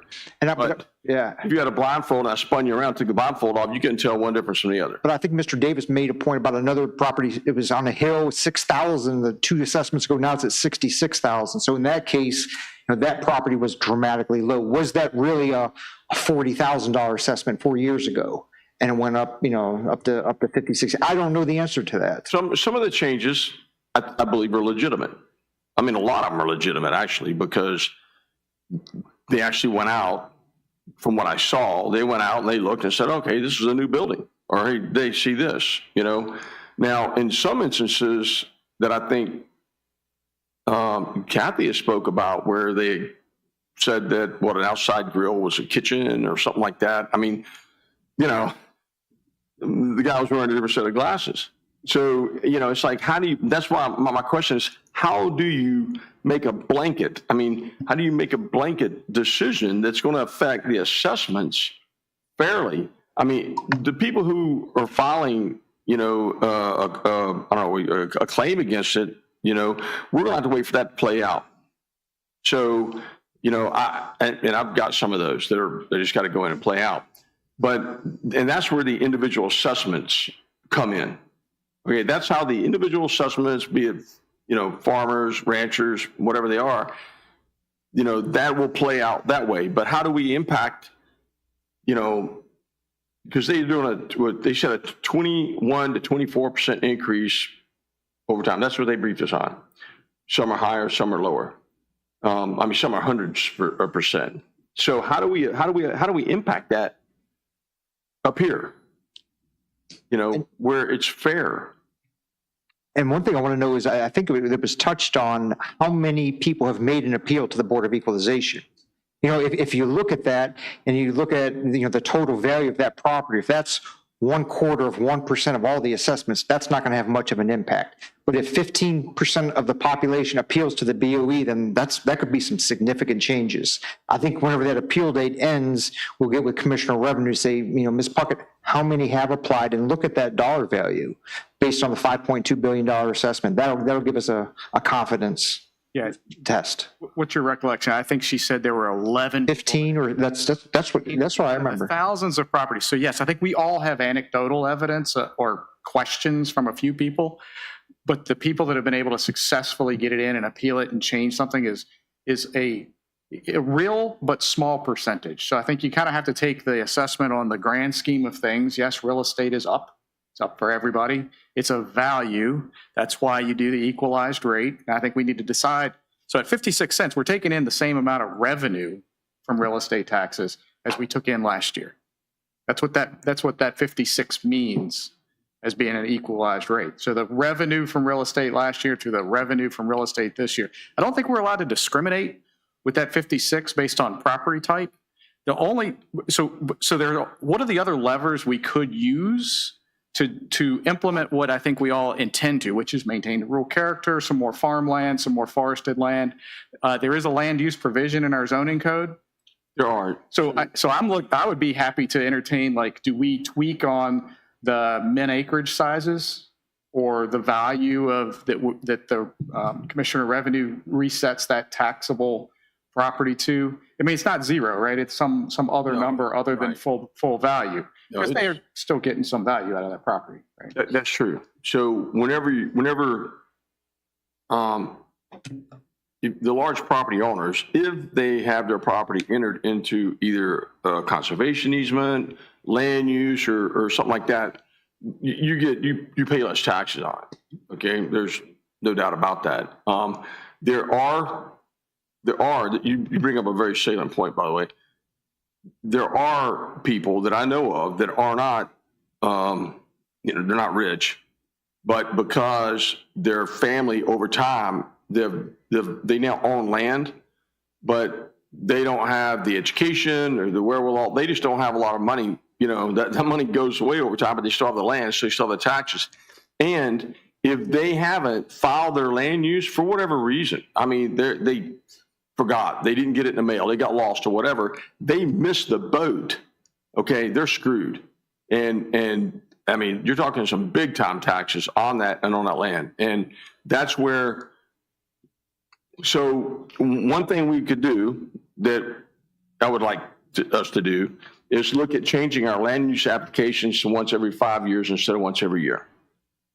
So decrease the amount of work on the Commissioner of Revenue, okay? And it's feasible because Essex County's once every 5 years. I know that myself. So that will reduce the workload there. Whether it reduces people or not, I don't know. Just something you can look at. But it definitely reduce a lot of workload, and it will make the burden on the large property owners or the people that have their property and land use. I mean, there's just stacks of paper trying to do that. So, I know it's not a part. It's a part of this discussion, but something to bring up. What happened, there's one person up here that will know the answer to this probably. If you look at this table, where it's got the taxes amounts, this is the one that shows the taxes, and it had 70 cents in FY21, and then they went down. You know The why only that happened? time there was a tax increase was FY 21-22, and that was 3 cents for the courthouse. No, the decrease. Wait. Can you bring that up so I can see? Which one? So look at the reason why, if I remember correctly. 22 to 23? 22 to 24? Yeah, 23, 24. If I remember correctly, the reason that happened was because the assessments are so high, so the board decreased the tax rate to offset the high assessments. That is correct. And the only tax increase was the year we raised it 3 cents for the courthouse. So that's why the taxes went down that year, was to quell the uproar among the citizens about the higher assessments. So, that's why that happened. But, Schmalz made a good point earlier. How do we know what the market is? Because maybe it was wrong in 2021 and it's just catching up. And then if we don't do the right, make the right move, 4 years from now, they might get socked with an even bigger bill. And then I'm also concerned with finding out how many people actually have applied. Because when I met with the assessor just to go over and ask questions that citizens have asked me, he had a whole stack of papers and it was much more than 11. So I think it's much more than 11. And while we were up here, Mr. Sullins and I did get an email from somebody who was having trouble getting hold of the assessor because they're in the military to be able to protest their assessment. So there might be some, that 11 I think is a bad number. So we really need that real number. The 11 was the Board of Equalization. That is not the number of people that emailed the company. Regina herself said that number is a lot higher. Right, but we don't know if more will be coming to the Equalization Board because he hasn't been going. The complaint that was in the email we received is, I emailed along, a couple weeks ago, and I haven't even received a phone call. So we don't know how many people could be going to the Board of Equalization. That's where I'm coming from. Yeah, sorry, just so I don't get misquoted, right? Just putting it in context, how many thousands of properties got reassessed versus even if it's, say 1%, right? I mean, that would still allow 1,000 people to argue about their property, right? I'm just saying, in the grand scheme of thing, is it off? Yeah, sure. Is it off by a lot? I doubt it. On a statistical basis, right? A few may be off by a lot, right? And so hopefully those folks are able to go through the process that we have dictated to allow them to correct their assessment. I know some that are way off, but there's way off. Like I talked about one the other day, I got a 1979 house and a 2019 house, bigger, more acreage, all modern, and the little house beside it is built in appraised for more. I was assessed for more. Yeah. So the thing is that, and this is, we've needed to do this. There are, I don't know, I wouldn't call those one-offs, but there are situations like that. Whether the assessor just hit the wrong button, whether he had a late night, whether he had whatever happened, there are those one-offs. But how do we, as a team, how do we address the overall assessments? Do we say, okay, we accept the assessments and let the landowners deal with the assessment through the process that's in place? Okay. And do we do that and say, okay, here, guys, it's an assessment. And if you have an issue with it, then you need to file a complaint again and again and again. Go say something, go do something, send out notices, do everything we can to let people know that they need to do that. But in the meantime, for the other, whatever the percent is, as Brian mentioned, be it 90%, 99%, that just, it goes through and the team can start at least coming up with some type of figures. To some point, I agree with you on, we definitely have to push everything we can to let people know. We need to make sure that people know about the deadlines that are coming up and the options that they have for them. But there comes a point where people have to take responsibility for their own daggone lives. And you see it all the time. Well, I didn't know. Heck, we've had a person come in here multiple times, complaining about some of the decisions that we've made, well, I didn't know about this. Mm-hmm. You're here. You clearly knew about it, but you've been here 4 times now. Every time it's the same story. I didn't know. Yep. No, you're right. Absolutely. You're here. You knew. Yeah. Absolutely. I agree with you. That happens. And, I just want to go, duh, here's the YouTube link. You can watch, so maybe we can use, do we have a Facebook? We got all kind of social media. Amy's rocking on that front. Laugh at me. I don't look at it, so I don't know. But there are people that do look at that, okay? So that's why I said that. But that's a decision that they're waiting on us to make, I think. So I'm just curious how you guys feel about it. Kathy? clarify what we want to do, like throw out the assessments, keep the assessments? Is that what you're asking? Because I'm trying to clarify the question. Yes, ma'am. So that's what I'm asking. I'm trying to, because there's, as Sully did good, articulating our three challenges. One of the huge challenges are the assessments. The sooner that we can figure out what to do there, that allows the staff then to go to work and figure out what the implications, how that impacts what we're doing up here. And so what do we want to do with the assessments? And if we accept them, you know, I mean, some people are going to be really pissed off. There's no doubt about it. If anybody, because I've had people call me, they're really pissed off about the assessments. And for the people that call me, I'm saying, look, you know, you're welcome to come to my office. The lady that was at the last board meeting, I haven't heard from her, but, you know, come and talk to me because, you know, and we can look at it and I'll help you. We'll go to commissioner's office together, but you need to file an appeal.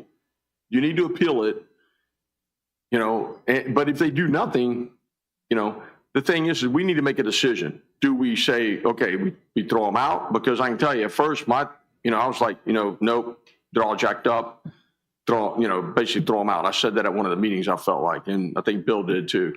But now with the, you know, as I'm learning and talking to some people are fair, especially in the neighborhood. Some of the neighborhoods, the more of the, I don't know what you call those, the neighborhood type settings, residential elements, the residential areas, they seem rather fair. Maybe it's because they're easier. I don't know. Maybe it's because there's a lot easier to get an appraisal in a neighborhood because there's a lot of similarities.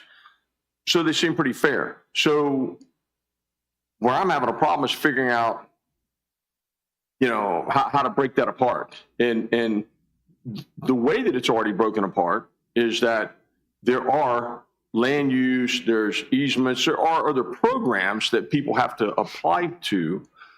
And if they apply to them and they're accepted, then, and I don't know very many getting refused, but if they do that, then, you know, there's already an offset. It's not, the other part of that is them going and filing an appeal, because some of them are so far out, even with the offset, it doesn't matter. They need to do an appeal. But in using those processes that are in place, there are cures. I would agree. I'm not for throwing them out because I also see how some of them, it just might be people don't realize that the market, I mean, what's the medium home price now is like $500,000 in King George. They don't understand that we are now the place people are looking at to move, especially with our low tax rate.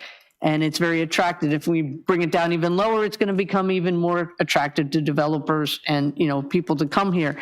And so I would like to keep them, you know, the assessments, but maybe have some education out for tell them about those easements and different things they could put their land in conservatory and explain the process maybe a little bit better, you know, so because there's only so many times we could say they're bad assessments, then it becomes a problem because they can't always be bad. I'm not saying this time it was perfect, but we can't always say that they were bad assessments because that doesn't fly after 3 times. I think the methodology they used this time sounds very sound. I don't necessarily think that they're all bad assessments, and I agree with you on educating the public on what's going on. But I would also, where I'm going with this, my original question, I want to educate us.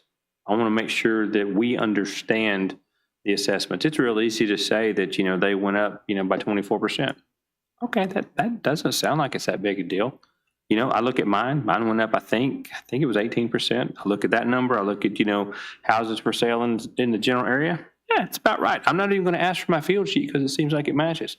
But I talked to a friend whose farm goes up 95%. Talked to another friend whose farm went up like 135%. Again, very low number of data points, but very alarming data points. So I've got that experience, and I think, you know, the reasons why are large properties, prices for larger properties have gone stupid. The other night at that dinner, the 10-acre parcel is selling for $200,000, $20,000 an acre. Okay, and that's why I think this is a little bit skewed. Well, it's I don't know if it's skewed.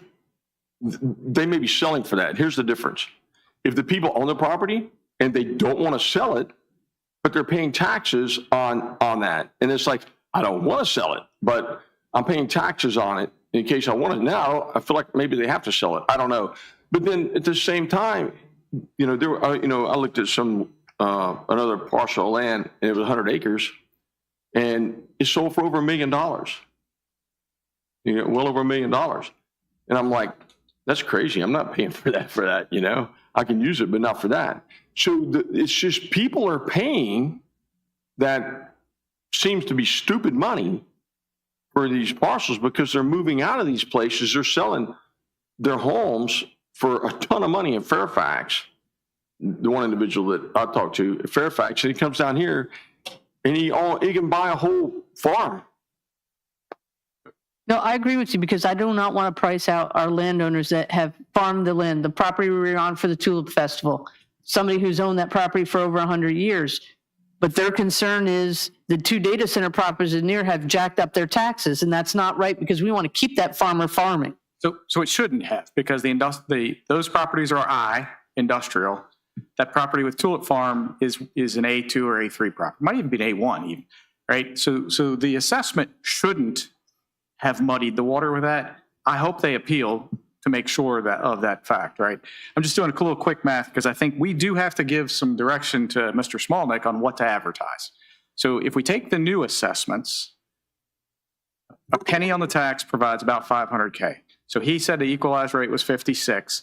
If he couldn't fix he's coming back in the door. Maybe I should wait till he gets in. So Mr. Smolnick, if you couldn't fix anything else in this budget, you're trying to find $5 million, 10 cents. So we would have to advertise a 66 cents tax rate. If we rejected the assessments, a penny on the real estate rate only gets us a little over $400K. So we would have to advertise 12.5 cents. We would be advertising a 70.5 cent tax rate. And I can tell you, I know on my property, it's worth more than it was 4 years ago. 5 years actually, because the assessment was done in 21, wasn't taken until 22, right? So I looked around on my assessment, which good on Sully here of getting his at 18. Mine was 36% more. Is it wrong? No. I looked, I guess maybe I benefit a house right nearby went for sale and sold this year. It's pretty ballparkish right. So, I have one of those properties where maybe 4 years ago it was undervalued. Am I happy that I'm going to get a 36% rate? No, and it's not going to be 36% because I'm hoping that we get closer to this equalized rate by the time we're done. But what do we advertise? 72, 68, 66, 64? I mean, I think we can debate the assessment thing, but taxes are due in June. And when you back that calendar up, we have to advertise something. And remember, whatever we advertise, we can go lower. We can always go lower than what we just can't go higher. We could. But we're also painting it up like there's 2 options, A or B. Take the assessments or don't. Leave it the way it is or don't. I mean, but that's not accurate either. I mean, when there's an option A and B, there's always a C. And there's always a way to look at the numbers and look at it and go, from the last assessment, what is the percentage as what the properties are selling for? How much does that increase? So I just went back a year and that was 2%. So there are other options that we have besides take all these assessments or not take them. So we could also say, you know what, the average, if we look back to their last assessment, this is a percentage that's going on, and we can just go across the board, go 3% increase. I will take your word on that. That doesn't sound like it's conformant with the state law, but I'll take your word that we would be able to do some percentage of the assessment. But if you took a percentage like my home, which I think is pretty close to what it would be valued at on an appraisal, you're now giving me a tax break because you're saying I only have to take, you're only going to tax me on what, 85% of my value of my house?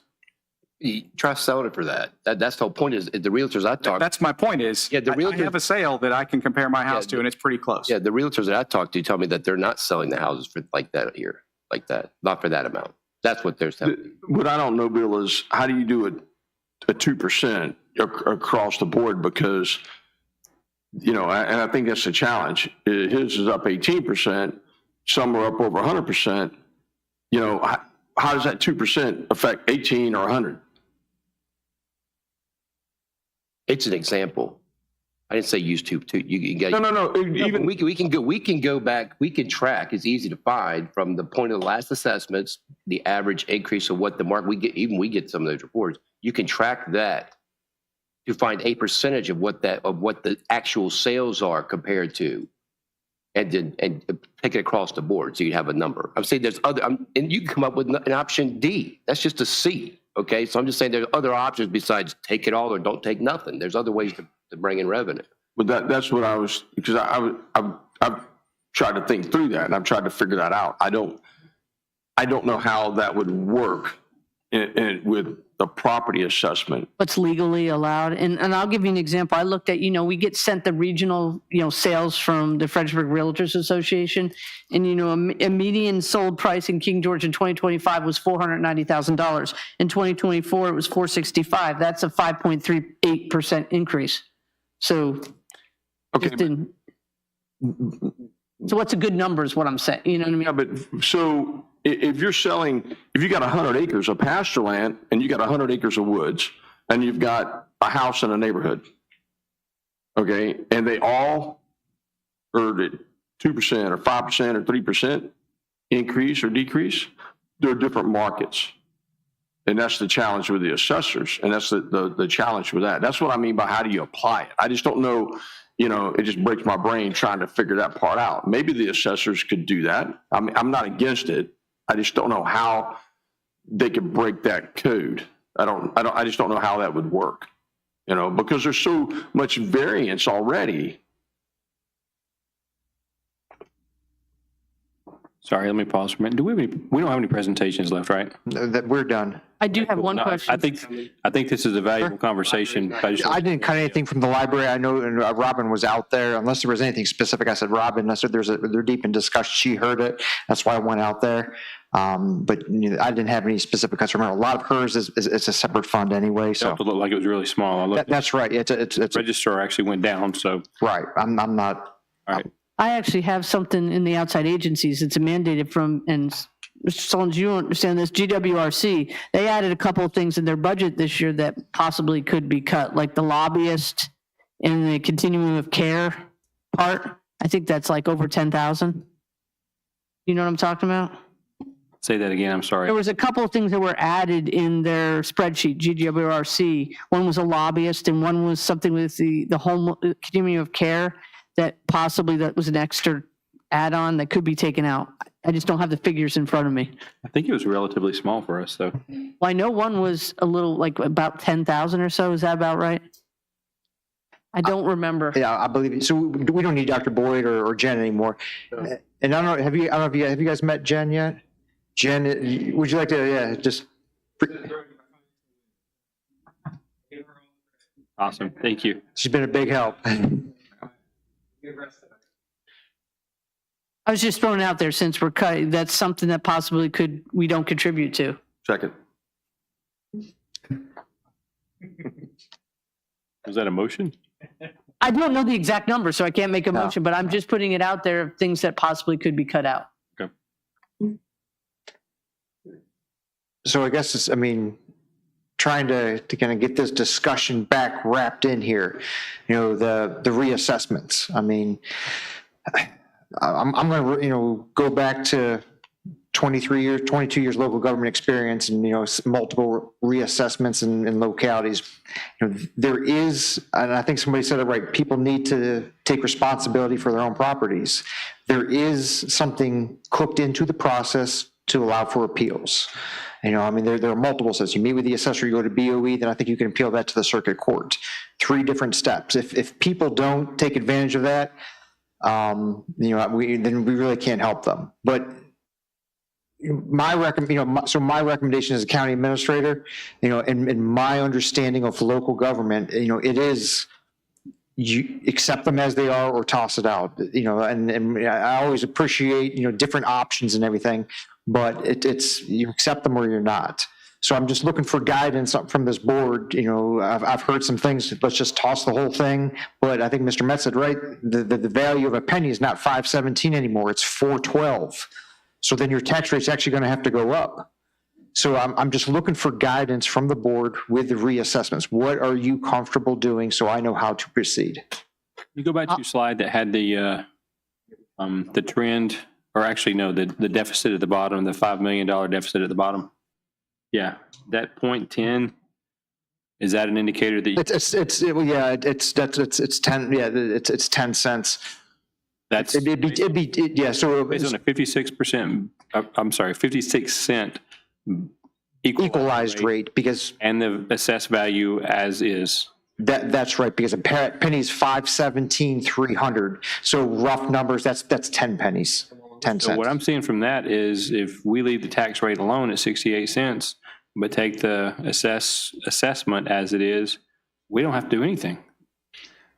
Because that's a 12-cent difference. Right, that would be a 2 cent, if you left it at 68, that's a 12-cent increase. Yeah, we don't have to change. Because of the reassessment, Because it makes Yeah, it a the 12-cent overall, tax the increase. overall taxes are going up, but we don't have to change the rate. you don't have to change the rate, but it would be a 12-cent real estate tax rate increase. Because a 56 cent is your equalized rate. Yep. 57 cents is a 1 penny raise, 58 is a 2 penny raise, and so on and so forth. I got you. If we did 68, we could take some out of the car tax. Because you're only asking for 5 mil. That would actually give us a little buffer. We could lower the 325 personal property tax rate. But that's a different discussion. We should probably. That way, Virginia people who have people from Maryland aren't paying their car We're tax. already gonna take a hit on a car tax because of the veterans. Remember that discussion from Commissioner Revenue? We're gonna take a hit there, and there's no, if the state doesn't make that up, which there's no implication around they're going to, we're gonna take a hit because we're a heavy veteran county. Yeah. So I'm not against it. I'm not, but I just think that that's one that the court's still out on anyway. Because in Spotsy, it's $30 million hit they take. Yeah. Or not Spotsy, Stafford. Stafford. Yeah, ours is close to that, but as a percentage, it probably is. Dollar. No. From the last time I checked with Regina, it wasn't, but I mean, Spotsy's pretty high too, but that's a lot of money they have to make up. I mean, I think what you're finding is in our budget, $1 million is significant. And 30, it might be the equivalent of 30 million. I think Stafford has a $1.12 billion budget, is what Mr. Ashton. Yeah. 1.12 billion. They also have about 160,000 people. That's correct. It's, yeah. And so you're going to have to get your corporate communications folks out to be able to communicate this to the citizens. So I did a little digging while we were sitting here discussing it, right? So I dug up the FY22 Board of Supervisors public hearing presentation. And after the last reassessment, the equalized rate would have been 54 per 100. The previous rate had been up, I think, around 70. And they adopted a 64-cent rate to adjust for some revenue needs that they needed that year, schools. So what was the equalized rate? 54 cents per 100. 54, so they went up 10 cents. They went up 10 cents. I mean, our 68 hasn't changed in how many years? 3 years? There you go. 3 years. Three. Really two. 24, 25, and 26. We've had 3 fiscal years at 68 cents per 100. And I think then that then reflects where you started today's discussion with how much we had been using from the general fund to balance the budget. Kind of goes hand in hand. So, I mean, I'll just say I'm kind of for taking the assessments. We've given a process to people to argue what the values are. That is simply I think when Ms. Puckett comes up, she talks about the total value of property in the county, which is one of our only tax levers to use, and then advertising something like a 66 cents rate. You're going to come down from that. Right? That'd be the 10 cents. That would get you $5 million to balance the budget. I think we could come down a little bit about that if we knew where we were going to end this year with how much we were putting back in the general fund, it's not really called a reserve fund. I guess it's just the general balance. Fund balance. Fund balance.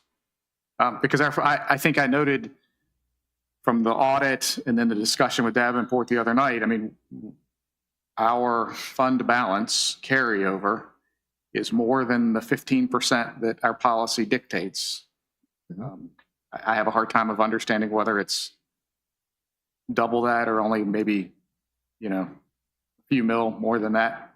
And obviously, as our budget goes up, that fund balance needs to go up to maintain that 15% Correct. reserve.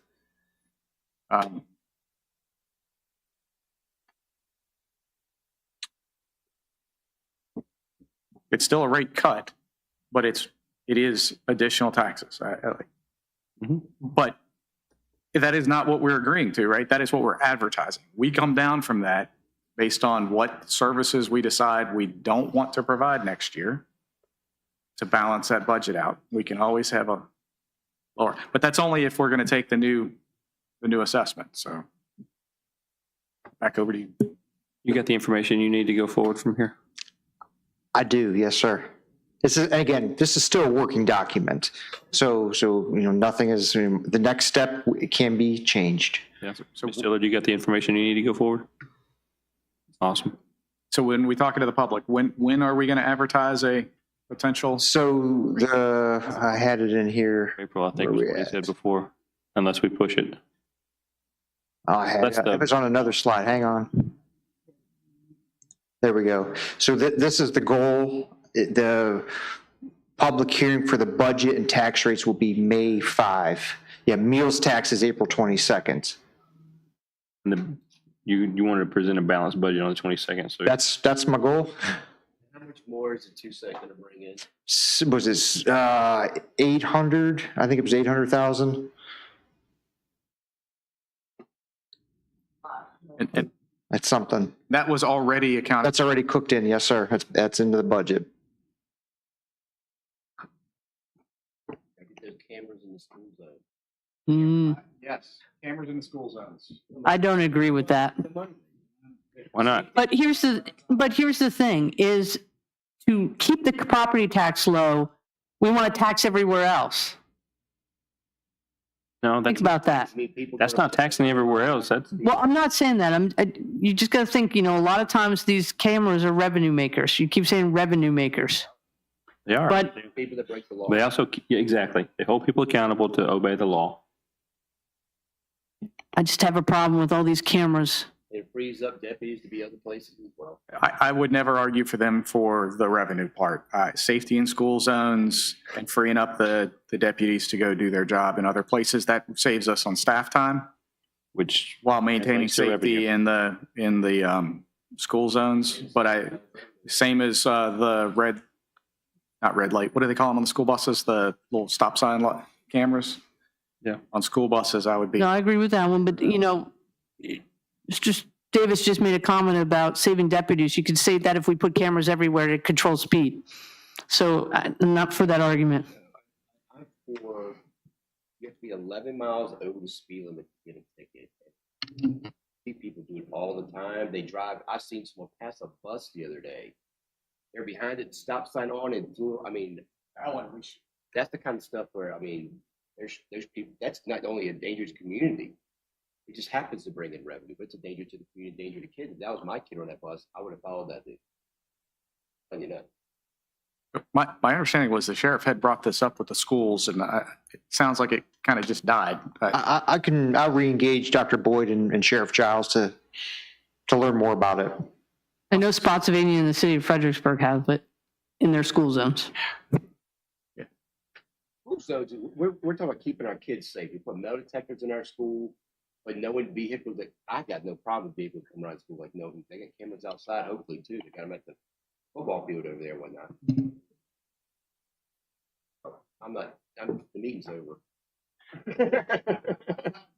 This is just us talking. Should we end? What do we decide on the assessment? What do we decide on I the? guess it was putting out, I was going to make a comment about, Mr. Metz had mentioned 66. So in the past, we have actually had a spreadsheet that showed if we had 68 cents, 66 cents, 64, 62, so that it's up here, we can look at it, what is the impact about how much the rate is. I'll second that motion. I was gonna put that out there as for a- you. Yeah. And like I said, we don't have to advertise for April 22nd. I'll have different scenarios for Or you. like a spreadsheet that gives you each. Absolutely. I can do that. I think you have to have this advertisement out 2 weeks, 2 weeks per, 5th. So it's, ooh, yeah. there's some rule on tax rate. Can you have it by the 22nd, like a spreadsheet that? Well, I can have the, yeah, but I think the advertisement for the May 5 meeting, Ms. Fish, when is the advertisement for May 5? Or is it just 7 days? Is this one of those? With using free press, they don't give us the same restrictions as Freelance Star, but we need 2 weeks before May 5th because you're to, by Virginia State Code, advertise 2 consecutive weeks. Is it every day of the week or just like 5 business days? One time per week for 2 Okay. consecutive weeks. So So I have a question. Your constituent asked you, why did the county increase? Why did you increase the budget by, $8 million this year? What do you tell them? Start with, I hope it's not $8 million. Hope it's not a plan. Say that again. So he said, why would, I think that's what we need, a clear picture of what did we get as What the do we get budget for the $8 million increase? Yeah, right? Staff, exactly. no new staff, but we did give raises at these rates. $1 million worth of Motorola contract? Oh, I mean, we need some kind of a summary. We need to let the citizens know. I will have a, I'm kind of, here's how. and we're not borrowing from the reserve fund to balance the budget, or we are. No, right. Open and transparent about this. We got a quick call on borrowing from the reserve fund because let's be honest, we're never paying it back. We're using money from the reserve fund to balance the budget, or at least we have in the past. But the other thing is we need to know what those amounts are. We need, how much money does the county have? Can you get that? Just put it in a slide. Investments, like how much money do we have? And put it in a slide. That way, so the citizens know this is how much money we have. Because, some people, if they have the money in the bank, they would just soon spend some of the money in the bank rather than go in debt or, and there's nothing keeping the citizens from doing that. We got the money in the bank to pay some of the bill. It's not borrowing from the reserve fund. The reserve fund is more, it's not just a reserve fund. It's called a reserve fund, but it's more than a reserve fund. At what point do you have too much reserves?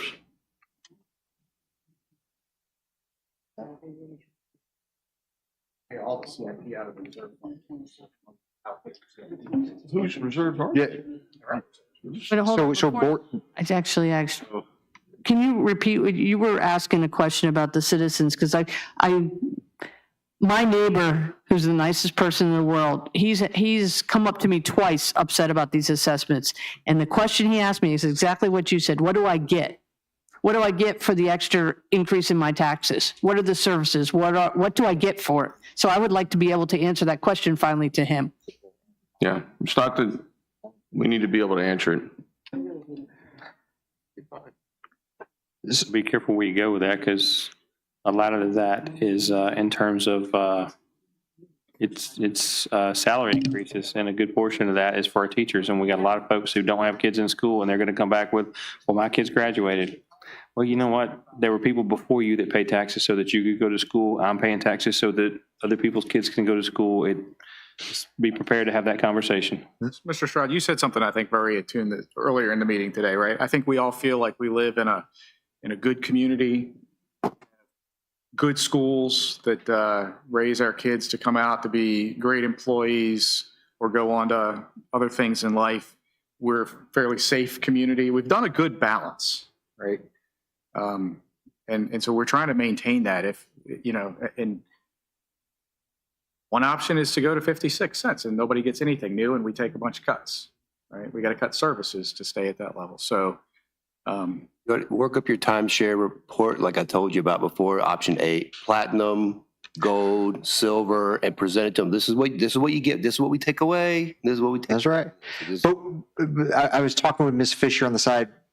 In order to make this deadline, the public hearing for May 5, the ad needs to go in next week. So prior to the April 22nd meeting. So unless the board is willing to call a special meeting, what would you like me to advertise the tax rate at?